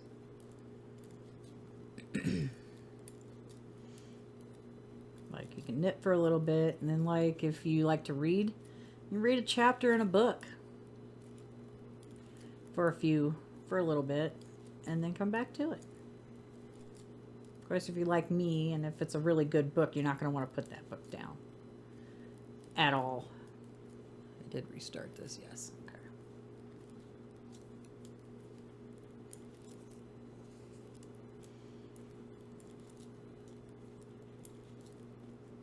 Okay, now my yarn's all bunching up under my hand, and I do not want to get this knotted someday. Gotta fix this. Uh-oh. Dope. I knotted my yarn.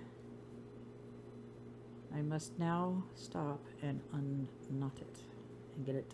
There we go. There we are. Much better. Yeah, you don't want to like pull off too much yarn because you can get it tangled like I just did. Which is probably why I decided not to pull from the center. Because if you can't find the end of the yarn in the middle of the ball, like by like moving it around and looking, you're gonna have to like get in there and like pull it out, pull a whole bunch of it out of the center. And I did that once with a giant skein of yarn, and I felt like I basically pulled half of it out, which was, oh, that was fun. And then you're having to like detangle it. And you can't even get your project started because you're just sitting there undoing a knot. So yeah, definitely, like if I do that, but I try to find the end of the yarn first, and then sometimes going from the center, you will probably pull out a whole hunk of yarn too, because I've done that as well. And it's just like, all right, let's get this to where I can work it without like making problems for myself. I'm gonna finish this row and I'm gonna measure because we're getting close to the end. Yay! It'll probably be a little over 2 hours for this. 2 hours sitting here, not 2 hours making this video. It's been probably about maybe 3 hours I've been doing this video for. I probably would have started sooner, but I thought my camera was messed up and didn't realize that my needle was actually indeed bent. I thought there was some kind of like fisheye thing going on with my camera, but it wasn't. It was my needle. So I spent like 30 minutes trying to figure that out and realized, I was like, wait, let me look at this again. The needle's bent. There's nothing wrong with the lens. To the end of this and measure. Ugh, why is it getting hot in here again? This sucks. I'd bring a fan in, but then you get the fan noise. And that wouldn't be any fun. Alright. Alright, where's this tape measure? Wait. Oh, poop. Let me do one more row. I thought I was on the right side. I was wrong. Aha! I'm on the wrong side. Let's go one more row. I prefer to measure on the right side than the wrong side.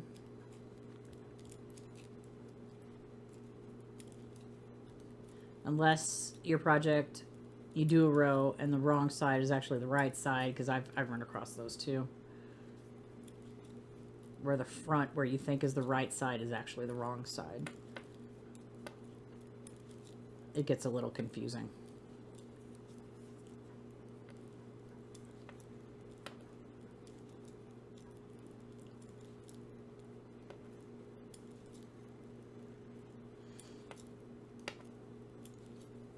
So we're working our way through.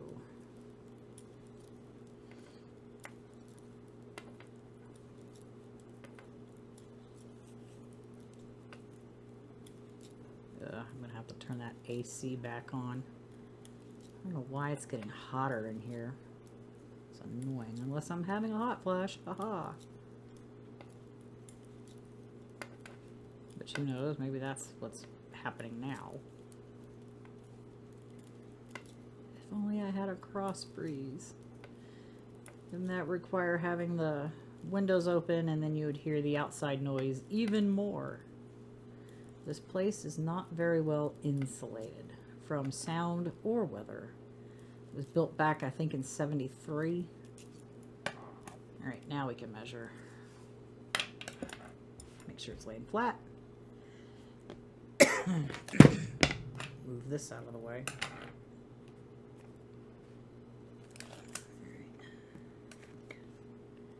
Oh, we're almost at. We're nowhere near 7. Hang on here. I have things in my way. And now it's like taking too long for where I'm at. Ah, you stinking thing. Alright. Yeah, now we're about not even 6.5. I didn't have it up right. We're roughly at 6.5. So we need 3 more inches. So it's 8 times 3 times 8 24 more rows. And I'm indeed gonna have to take a break and put the AC back on. This is absolutely ridiculous. If only it was a little cooler outside, I wouldn't have to do this. Yep, definitely been doing this for like 2 hours now. Hopefully it doesn't get hotter in here again, because I'm so tired of it. Like all winter long. I live in Colorado, so all winter long I'm just complaining, oh, it's so cold, it's so cold, it's so cold. And now it's like, because we're having like temperatures we don't normally get until like July and August, and it's only still June. And it's like, oh my God, why is it so hot? We've already had several days that have been like in the 90s. Today it got to 94. I was just like, I ran errands and I didn't want to be out very long, but I ended up being out for an hour, and I was like, oh my God, this is so bad. Just want to go home and get in the air conditioner and do nothing but like work on my projects. And I've got way too many projects. I need to start finishing them. And it's like, I've been working on them. I'll do, like, I've got a bath mat that I'm making. I'm hand knitting I-cord. But Anita, there's machines that can do that. Yeah, I know. I don't have one. So I'm knitting it by hand, like a couple of feet at a time, and then I'm crocheting them because I need like a cushy mat in front of my sink, and I'm making it with scrap yarn. So, because, well, I need it now. So it's like, I wasn't gonna like sit there and like get stuff to be all matchy or whatnot. I live in an apartment. I can't exactly like change the wall color and stuff, or match to my shower curtain, which is the moon. So yeah, I wasn't going to do that. I was like, I need something cushy to like stand there, brush my teeth, wash my face and stuff like that. So I was like, all right, let me just use some of the scrap yarn I've got. Because when you start like doing like a bunch of projects, which I absolutely, don't be me, don't start like 5 billion projects all at once, because then you'll get overwhelmed and you won't finish any of them. Which is what I'm going through right now, because I've got 2 projects I'm not even working on. I've got like 4. Is it 4? 1, 2, yeah, 4. I have 4 on my desk, 2 off my desk. So I've got like 6 projects. This will be like project 7, but this is gonna get done tonight before I go to bed. And don't do that. Don't. I guarantee you, just don't do it. Maybe 2 projects going at once, but don't be me. Don't have 6 projects, 7 projects going at once. It gets overwhelming.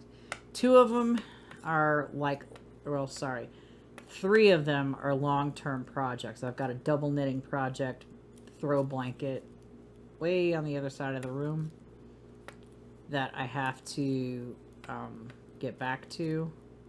I have a blanket I'm making for my son, which I haven't done because it's like, it's hot. And I don't really want that blanket laying on my lap while it's like hot.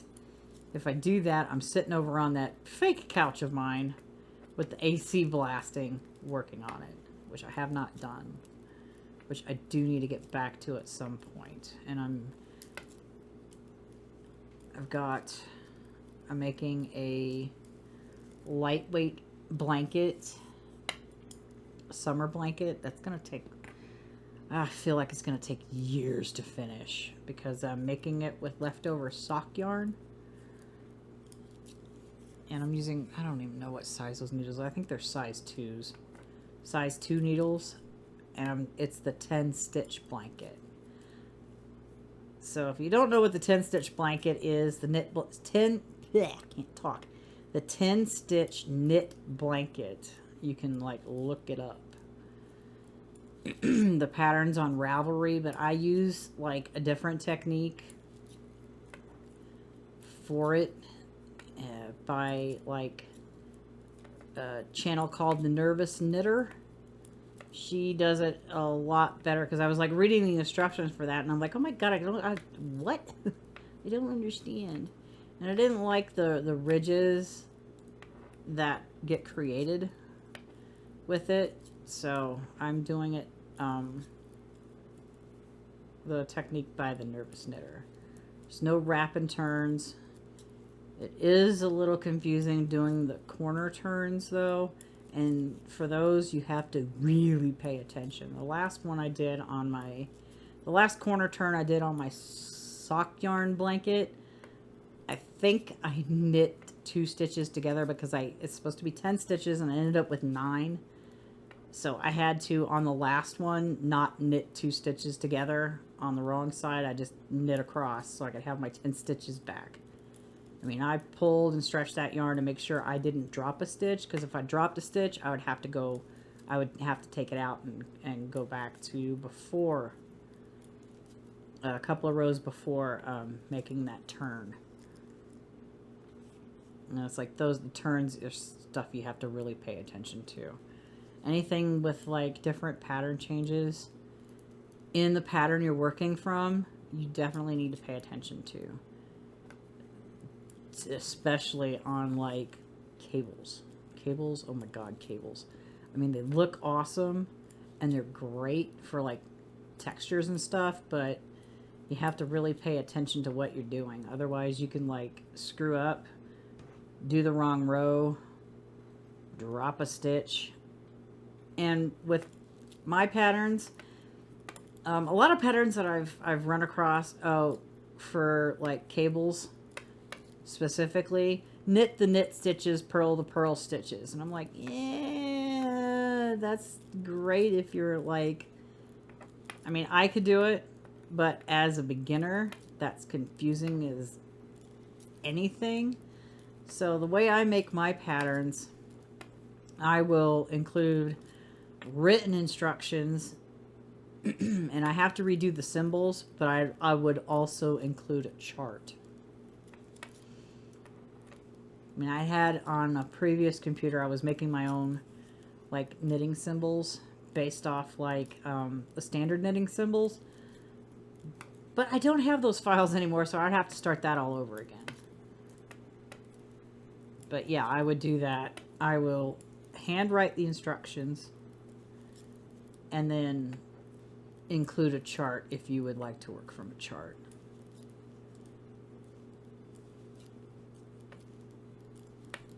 Because you should really have like a patterns really should be like all around patterns that include multiples. It's like I have a pattern for a scarf. It's on my Gumroad page. I don't remember how much it is. I set it to be, but it includes a chart, and I hand wrote it out also, as well as like providing the multiple. Because what if you liked the stitch pattern in a project and you want to like make, oh, I don't know, it's a scarf pattern, but you'd want to make a blanket out of it too, or a shawl or something. You're going to need the multiples for that. Which that took a minute and so much internet searching to figure out, how do I find out what the multiple of my pattern is. And I finally found it, and then I tested it. And I was like, hot dang, I can, all right, if I wanted to make something with this, other than the scarf that I originally designed it for, I can do that. And all my patterns will be available on Gumroad. Gumroad is so much easier to deal with than, say, Ravelry, or I will not go back to Etsy. That's too much money for what you don't get. And I don't like the fact that in order for you to get your stuff in front of more visitors is paying for placement. That's no. You were already paying to list your products I don't know if they've changed it. I haven't been on there in years. When I was on there last, it was like you paid a certain amount every 4 months. Now, what did I hit? Oh, I hit the spring on my boom arm. Oops, that's fine. Nice little sound. I should probably measure this right now. Well, no. I'm on the wrong side. Let me do one more row and then I'll measure again. But yeah, it will be on Gumroad. It's like where all my digital stuff will be at.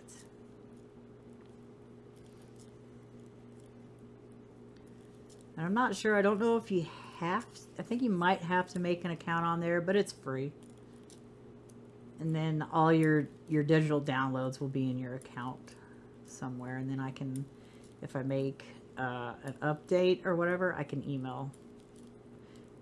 do an email blast to everybody and say, hey, it's been updated. Check it out. You can download it. And it shouldn't cost you anything again to download it again if I make an update. At least I think that's how it works. Which, I don't know. I haven't updated anything ever on there. I've got like a couple of patterns over there already. I have 9 easy knit dishcloths and a knit scarf, and a knitted microphone dust cover. I do need to do a crochet version of that at some point, but I just haven't done it yet. Because not only do I do a lot of DIY for myself, like stuff like this, I do audio engineering, and I do need things to cover my microphones with to keep the dust and nonsense out of it. Ah, when the tape measure attacks. All right, let's see. And by all means, use a fabric one. Ooh, we're over 7 inches now. Yay! So about, not quite. We're nowhere near 7.5, so that's why I think 7 1/4. Yeah, we're at 7 1/4 inches. So close. So close. Ah! I need to take a drinky drink because my throat's getting dry.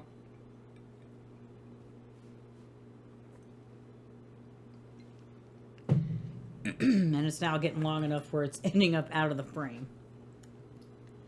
Which, that's fine. It's whatever. You get the gist of it. But definitely.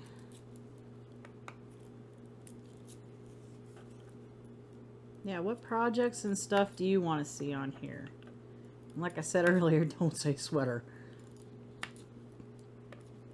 I have to find my sweater book that I have that goes through all of that, so I can like share that with you, so you can, if you don't have a copy of it, you can get it. It won't be affiliated links, because one, I'm not affiliated. I'm not gonna go out and apply to be an affiliate. That's just a colossal waste of my time. And if nobody purchases through, like on Amazon, if nobody purchases through your link, and I think, what is it, 6 months, your affiliate status is poof, gone. So it's like, I did it once, nothing happened with it, so I was like, all right, I'm over it. Now, unless somebody wants to sponsor content on here, that's the only way it's going to happen. But yeah, I will tell you if it's sponsored or if there are affiliate links in the description.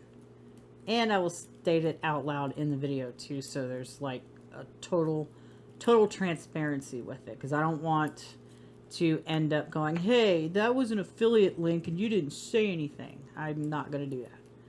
I'm not going to like pull the wool over your eyes, or in this case cotton. Be completely transparent about everything. And every pattern purchase goes straight back into the channel to purchase yarns. The ultimate goal is to be able to purchase a decent camera, a better camera than this thing.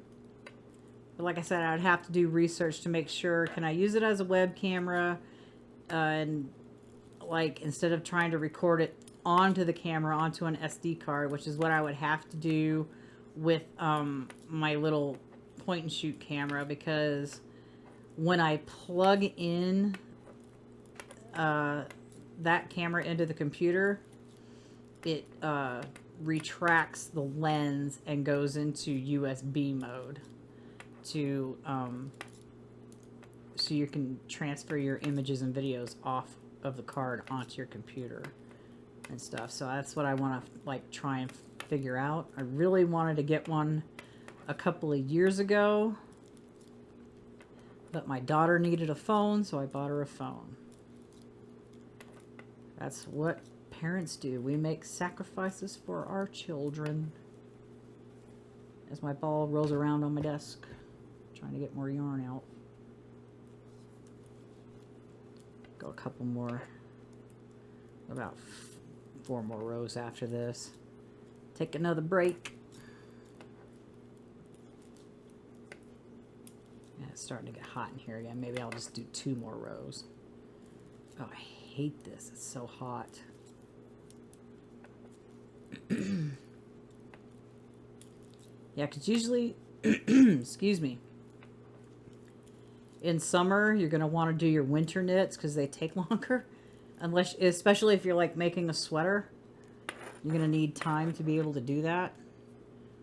And in the winter, that's when you make like your summer knitwear, like beach cover-ups, little cute little things you can use as accessories.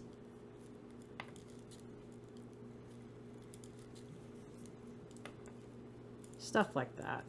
Beach cover-ups. Like I want to make like a mesh like t-shirt type thing as a tank top cover-up. Because sometimes, especially now, it's like hot as bleep outside. Even at night, it's still friggin' hot, and it's like super hot in here. And if I wanted to go and like run errands or whatever, I don't particularly want to put on a t-shirt. So I could just put on like the little meshy thing to like make it basically a cover up, and so I'm not giving a crap about what I look like, because it's hot. I don't want to wear a t-shirt that does not breathe, because most of my t-shirts are black or they're thick and it's not good for summer wear. They need to be like breathable. Yeah, and I do kind of want to like make a knitted tank top, but I would have to find yarn that isn't worsted weight cotton. I have not been able to find, other than like the size 10 crochet thread, which would take so many balls of that to make a tank top with, because I tried that once and I was like, yeah, I'm just gonna like take it apart and use it for something else. But we could definitely do thread crocheted like coasters and bookmarks and stuff like that with the size 10 crochet thread, because I do that too with these tiny little hooks. I've seen some people like do portraits with filet crochet. Maybe we'll do that too. eventually. That you take a pattern and you chart it. And I remember this one that I'd seen, she used sewing thread. I don't remember what size hook she used. It had to have been like super small. And sewing thread, and made a portrait of her friend in filet crochet. Ooh, we're going to have to do illusion knitting too. Haha.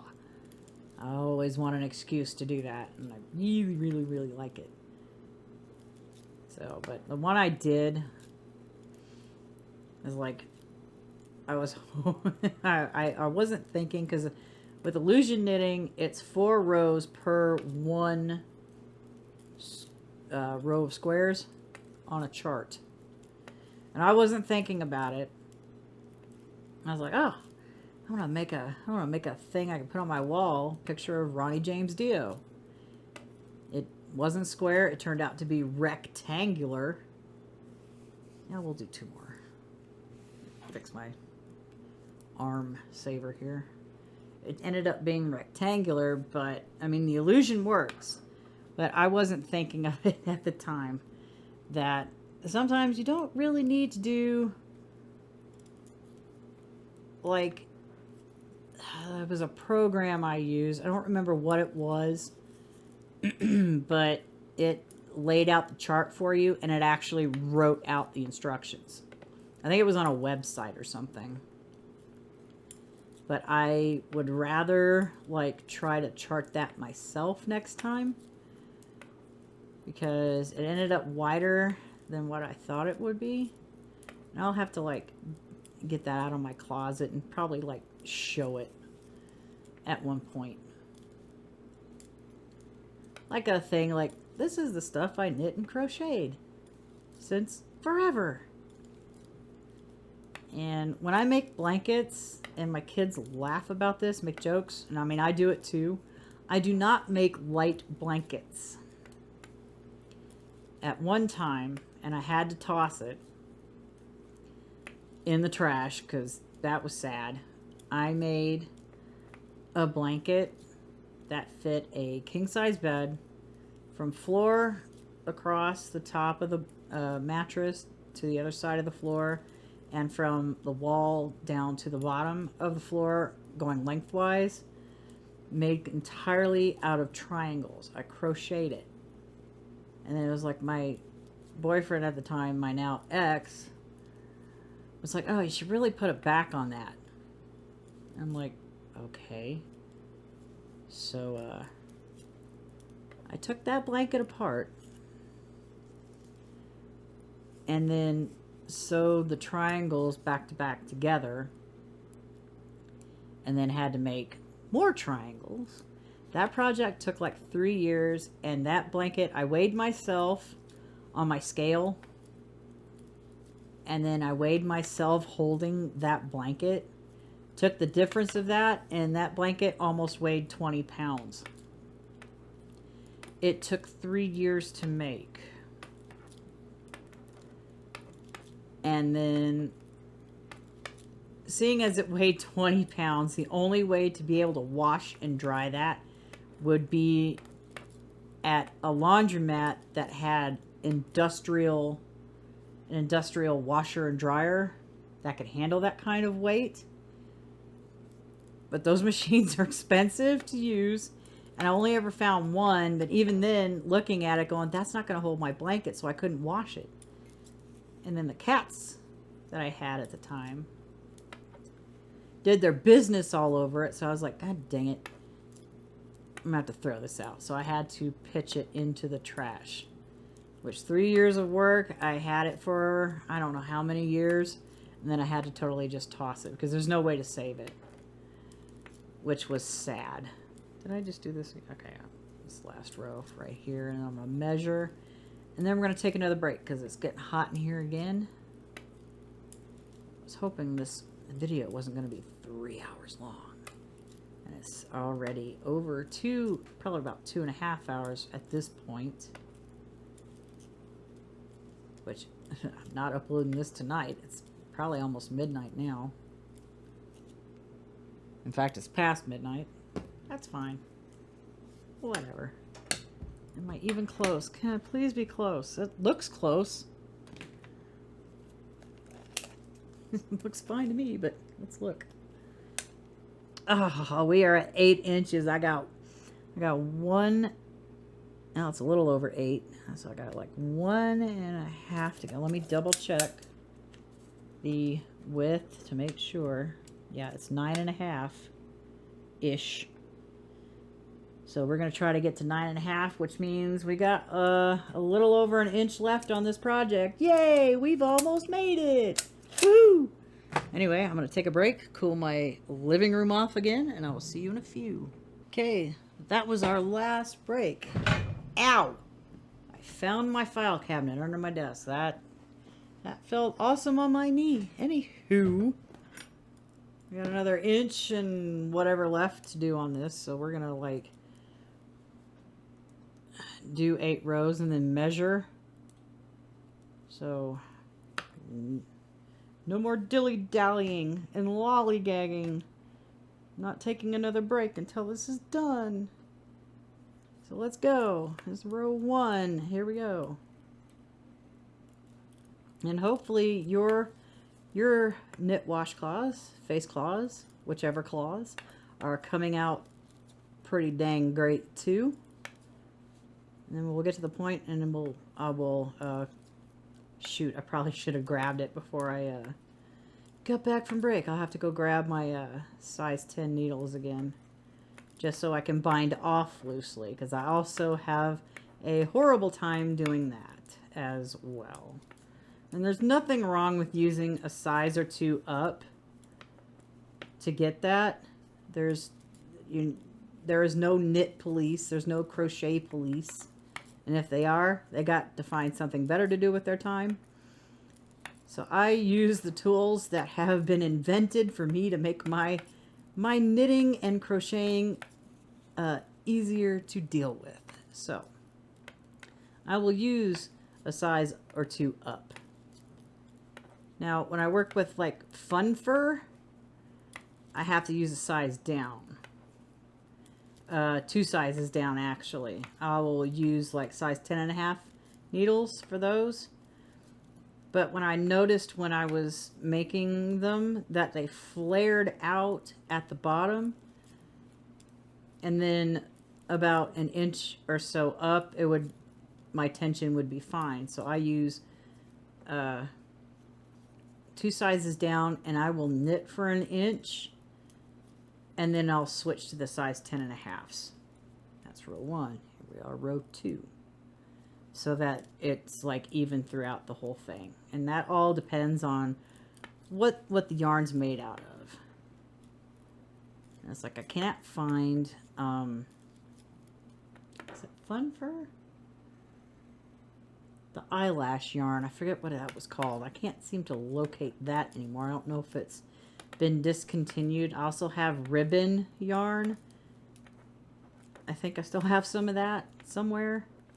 I have to look, but I've had it for years and just haven't found the perfect project for it yet. And it's like that's a case of like I bought yarn and then I don't have a clue what to do with it. I've stopped doing that. If I don't have an intention for that yarn, it's just gonna hang out in my stash and do nothing for years. So I have to have like something to do with it, because I've got yarn all over the place. Most of it will be 100% acrylic yarn. And this is the only cotton yarn I have, other than the other like little ball of yarn I have that I'm going to do the crochet face cloth with. Those are the only cotton yarns I have, other than the size 10 crochet cotton thread. So, yeah. That you can make like dishcloths and stuff out of that, but I've done it, but I held 2 yarns, 2 of those together. And I don't remember what size needle I used for them either. That was row 2.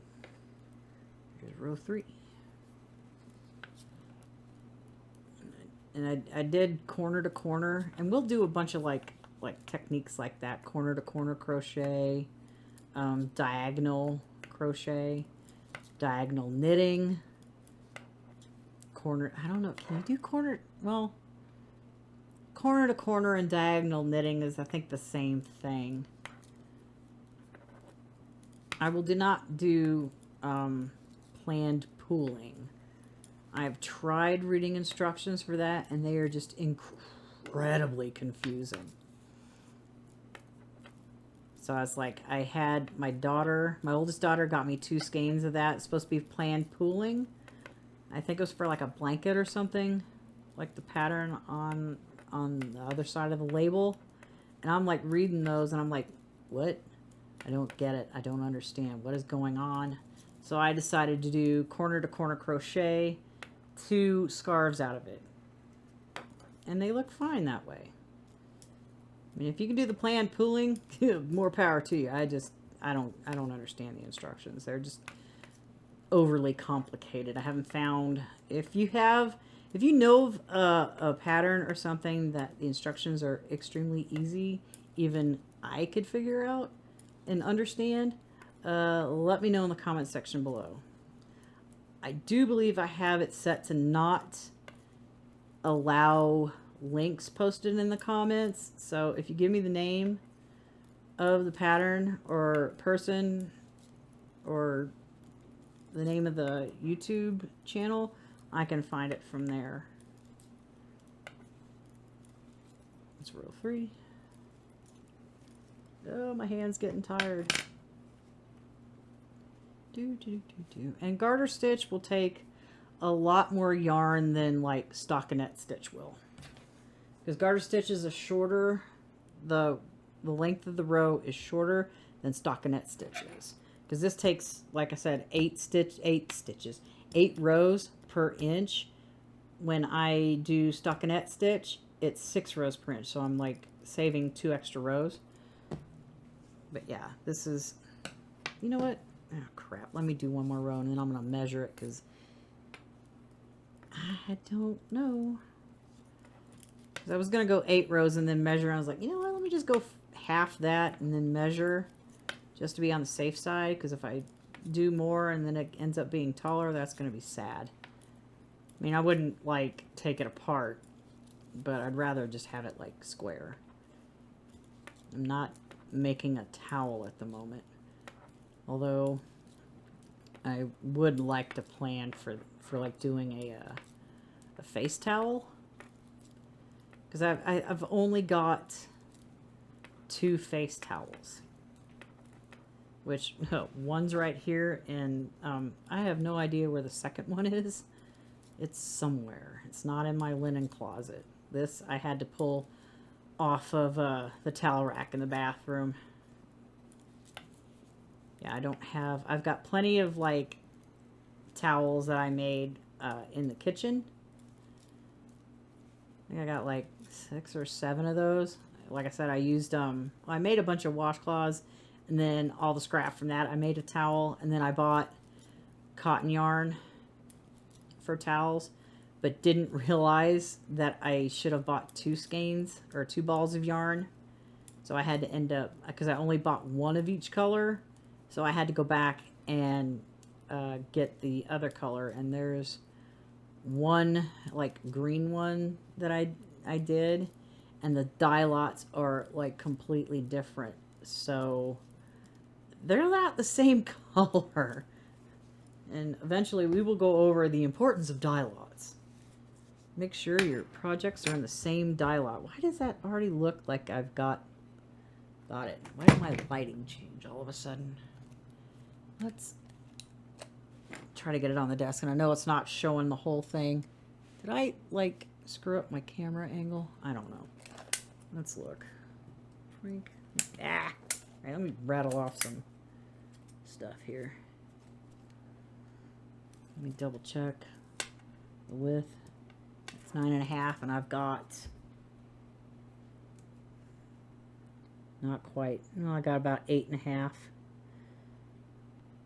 So, all right, 4 more rows, And then we'll measure again. Because this is at the point where you start getting paranoid. You're going to go too far. Taking a drink. Because I'm thirsty. Alright, let's go 4 more rows.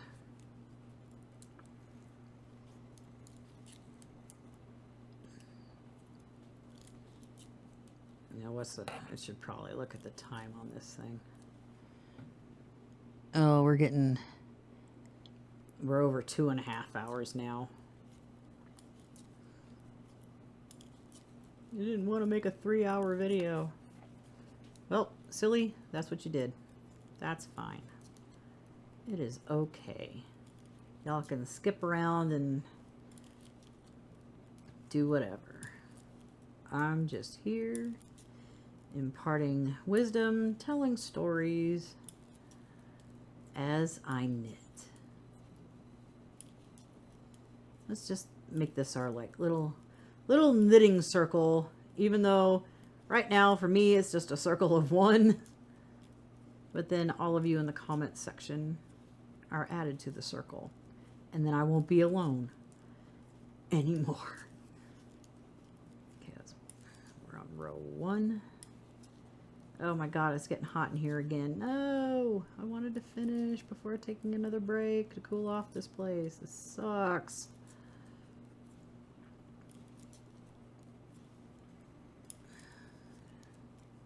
If only this place had opposing windows, I wouldn't have to deal with this nonsense. 1. Oh, come on. And then the closer you get to finishing, it feels like the rows take longer to do. It's like, oh my god, I swear to hell, this is like, why does that look longer? Let me move this out of the way. Maybe, I don't know. Let me try this again. Even though I'm doing it on the back side, it just, I don't know. It just seems like, all right, maybe not. It just feels like, it just looking at it looks like it's just odd. So I'm going to put my towel back up here so I'm not like scraping my arms on the desk. Oops, hitting my camera. That's not good. Row 2.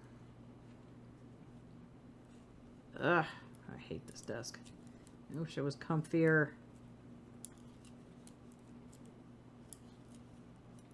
Or if I had a chair, I could have this like overhead and I could just be sitting comfy. But I don't. Which, wouldn't that be awesome? Have like have a nice recliner, kick my feet up, do some overhead knitting, but I'd have to be able to see what I'm doing and stuff, so that might not work.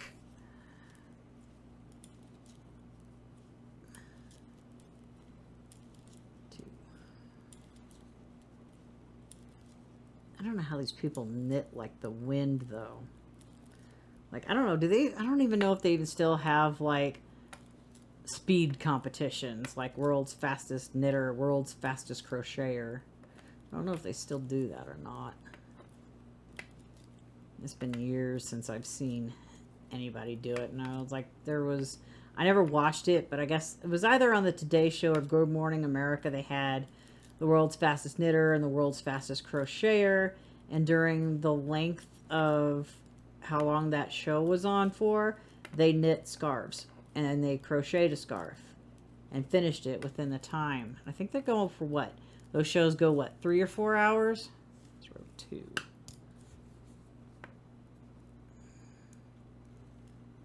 Row 3.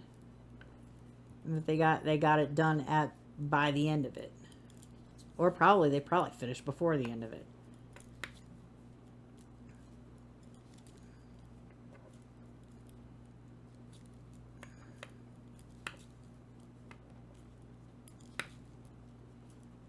I'm running out of stuff to rattle on about.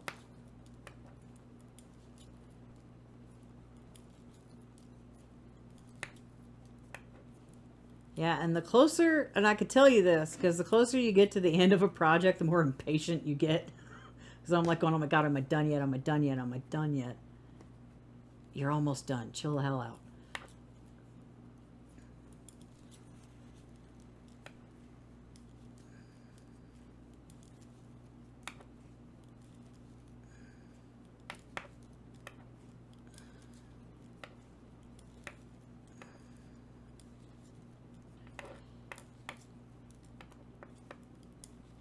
Yeah, because I don't want this to be like a channel of like speed running, you know, because this isn't like, this isn't speed running. This is trying to teach and teach everything. And like I said earlier, impart wisdom.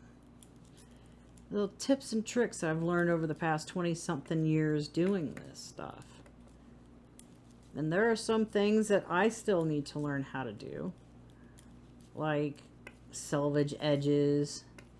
That always confused me. Easier ways to like achieve certain things. Especially with crochet, because it's really hard. Because I am left-handed. And like the books, all the books I have only show like right-handed. And I'm like, oh, what? I mean, I could, I suppose, like scan the page in and then use a photo program to like flip it. But I shouldn't have to do that. That's like, not everybody is right-handed. I'm not right-handed. I am the only one in my family that is not right-handed. I am a southpaw. I write left-handed. And it was really weird to like, when you see another left-handed person and you see them writing opposite you. Like, almost 2 years ago, I met actor Jeffrey Combs at this horror fest thing here in town. And he's left-handed. And I was like, oh my God, that's so strange watching you write left-handed, because I'm not used to seeing another left-hander on the opposite side of me writing left-handed. It's always been right-handed people. And I'm like, it was trippy. It freaked me out. It didn't freak me out. It kind of like, wait, what? It was a little odd for me to see that, because I've been surrounded by like right-handers my entire life. I mean, there was one time when I was in like elementary school, we were, and I didn't think about it then because I really didn't pay attention, but we started a calligraphy section in art class. And in my particular art class, that class period, there were 7 of us that were left-handed, which required the left-handed calligraphy nibs, which I think she didn't have 7 of them. I think she only had like 3, so we had to wait and take turns. It was interesting, that's for sure. And I would like to get back into calligraphy, but I can't seem to find a place that gives, dang it, that has left-handed nibs. They always expect you. There was one that I found, but it doesn't include the left-handed nib. You have to like send the right-handed one back, and then you'll get the other one in the mail. I'm like, that's just stupid. Okay, so we are at 9 inches. Woohoo! We're so close. I'm gonna do 2 rows and then check again and then see if we're close, because the bind off row will have length to it, and I don't want to do more than what is necessary. So we're gonna do 2 more rows. It always it just feels like it's so much longer than it is wide. In fact, I'm so paranoid about that. I'm checking it again, because that's what I do. That's how I roll. Oh, it is 9.5-ish. If I stop getting my thumb caught on this stupid thing. All right, 2 more rows. Let's get some more yarn off of ball that it's getting smaller. It's so small now. But there will be yarn left over, and I will eventually use it. So, yeah, 2 more rows. I don't really have good yarn storage. I've got like a bag over there that's got a bunch of like yarn in it. I've got a 2 actually. 2 baskets I made, like I was talking about like way early in the video, that I take magazine pages, I cut them up into strips, and I roll them with a bamboo skewer into tubes, and I basket weave those together. And I've got 2 of those such baskets over there that holds yarn. And it's like recently decided, like, well, after I'm making another basket. It's over on my poor cluttered card table over there that I wanted to use to hold our painting canvases in, to keep them contained. Well, why didn't you just use a box? It was like, no, those boxes are for like moving. I'm keeping those for moving purposes. I'll make the basket to hold those things in. Because, well, why not? I get more practice with it, and I get some, like, storage capacity out of it. Which, there's nothing wrong with that. I have the necessary tools and equipment and a whole ton of frickin' magazines for that purpose. I get once in a while I will get Sweetwater catalogs, and I like saved them. So I've been cutting those up. I think I've cut up maybe 3, and I think I still have 4 more sitting over there. I was making, I'm trying to remember. Was it 1.5 inches? Or I think it might have just been like an inch wide strips. But I was like looking at like other like YouTube videos. They use like 1.5 inches or more, and they make thicker tubes, which ultimately makes it sturdier.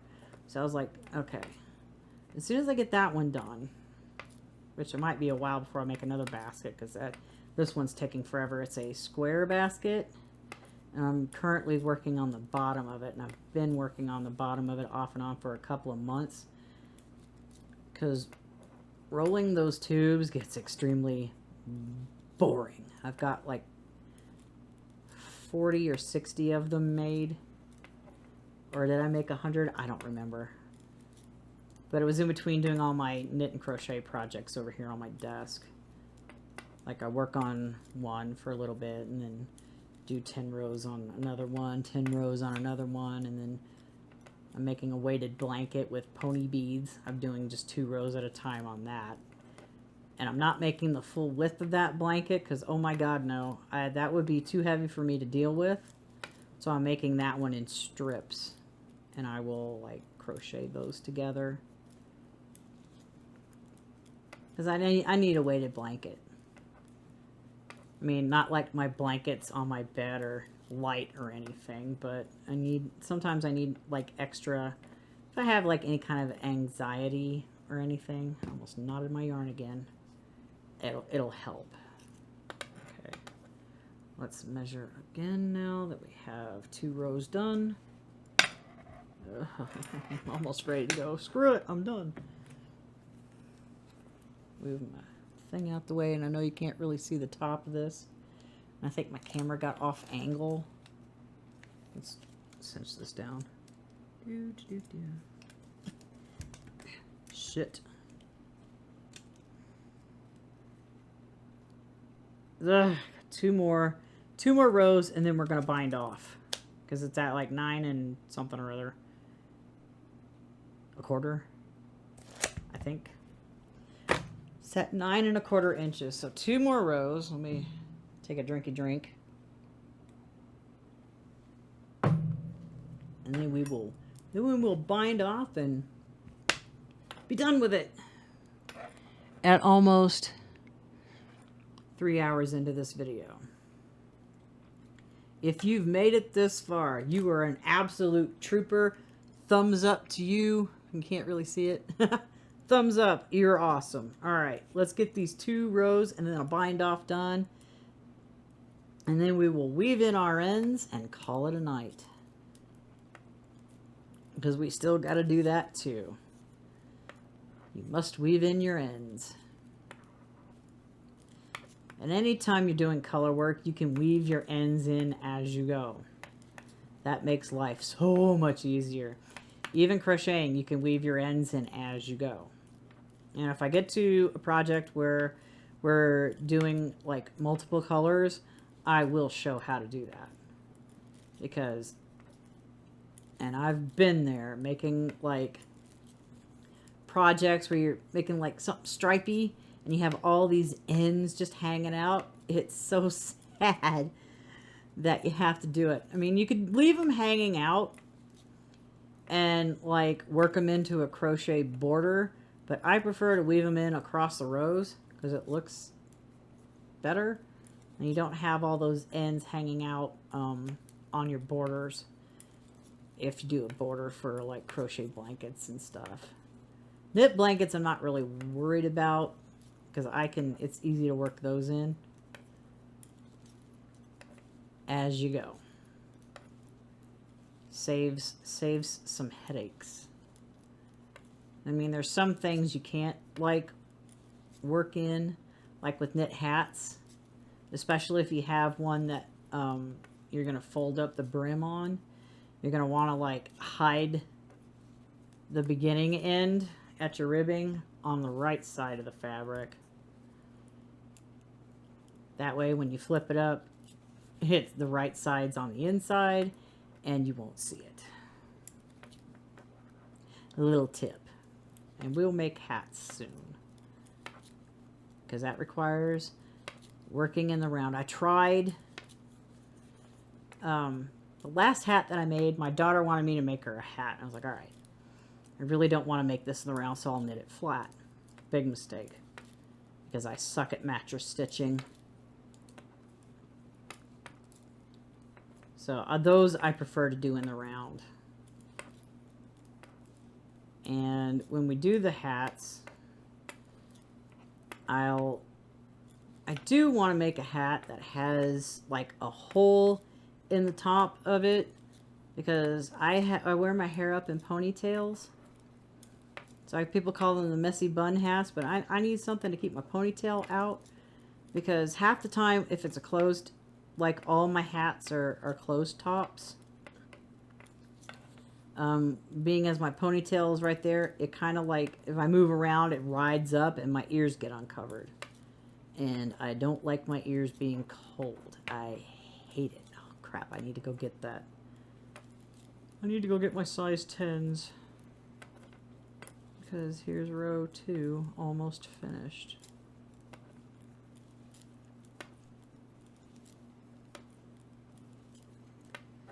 Oh, quit taking forever to get there. Alright, there's that. Okay, I need to go get my size 10s so I can bind off loosely. I am back from the depths of my fake couch. Okay. Hair tie, cinched, yarn, ready to go. Real, I wish I had just a straight needle that was size 10s, but I don't. This is a circular needle. So if you have never bound off before, we're going to insert the needle through the first stitch. We're going to knit it off and on. Then we're going to knit the next stitch off to the right, and then we're going to put our needle into the first stitch right here. Pass it over that one stitch is bound off, and we're going to do that all the way across. We're going to knit the next stitch, take your needle, insert it into the last stitch, bring it over that one, and then we're going to continue on until we are done binding off all 40 stitches.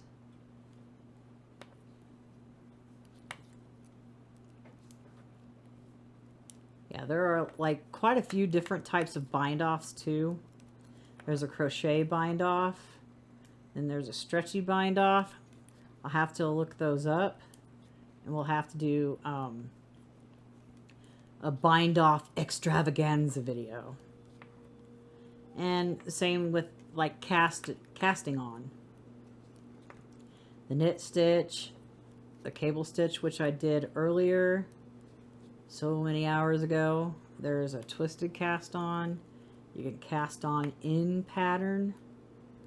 which I haven't done. I think I've done it like once or twice. It's a little fiddly, but it makes like the pattern start at the beginning of your cast on. So we're just continually binding off here. We're so close to being done. This is where you don't want to mess up.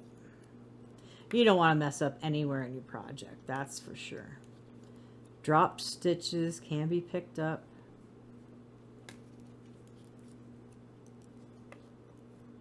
And I will make a video on how to do that too. It's easier to pick up a messed up stitch in knitting. With crochet, you would have to rip all the way back if you make a mistake. Which that's sad days. We're going to continue to bind off. I need more yarn. That. Circular needles have their place. This is just not one of them. I think we're halfway. We're over halfway done. Binding off, and then we're gonna fasten it off, and then we're gonna weave in our ends. As you hear my circular needle rattle around across my desk. Of course, I don't know how much of this, the needles hitting the desk, is coming over that microphone. I don't know. I'm not using my preferred microphone. It is over there on another mic stand. But yeah, we're working it. We are so close. So close to finishing. We are at the finish line. We are getting ready to hit that ribbon and call this project done. I was not expecting this to be a 3-hour video. Actually, it probably took about 4 hours because it gets hot and you need to take breaks. Breaks are good. Breaks are good for your body, mind, or for your body and mind. Oh yay, last 2 stitches. Woohoo! That, and then do the same thing. This. Get over. Get your scissors. You want to leave yourself a good tail to weave in. You don't want to have a short tail, so I will cut it about, it's about 4 or 5 inches. I'm going to pull the yarn up, and then the tail end through the back of that loop. I'm going to bring it up through and fasten off. Yay! All right. So now we've got this done. It's relatively straight. I'm not a fan of blocking. Move this towel out of the way so I don't need that anymore. So we got our cast on tail, which I'm going to, probably should have made it a little bit longer, but let's just wiggle it, fold it down and wiggle it through. Excuse me. And then I'm on the back. So I'm going to take it, since it's garter stitch, I'm going to take it up and under, like, okay, I can't do that. Let's just take it one at a time. I'm going to go down and then back up through the next stitch. And then go down through that one. And then back up. And make sure I have enough like that. Let me give it a tug. And I'm going to take it through. Ah, God, I can't control my hand anymore. Take it through the next 2 diagonally. Just make sure it's not showing up on the other side. I can't see my needle from the right side, so that's good. And bring it through that so I can, like, then work it back this way. And if I had a way to control zooming on this, but it's a web camera, it does not have that functionality. then I'm just gonna do it right here. Pull it through, get a little tuggy tug, and then I'm gonna snip this end off. Close to the work, just do not cut through your work because that would be sad. And then poof, that end's done. We're gonna flip it over. We're gonna do the same thing with our cast off end. I'm gonna fold it like this, pinch it at the top with my finger, my thumb, and then wiggle it through the yarn needle hole and do the same exact thing. I'm going to probably take it through this one first.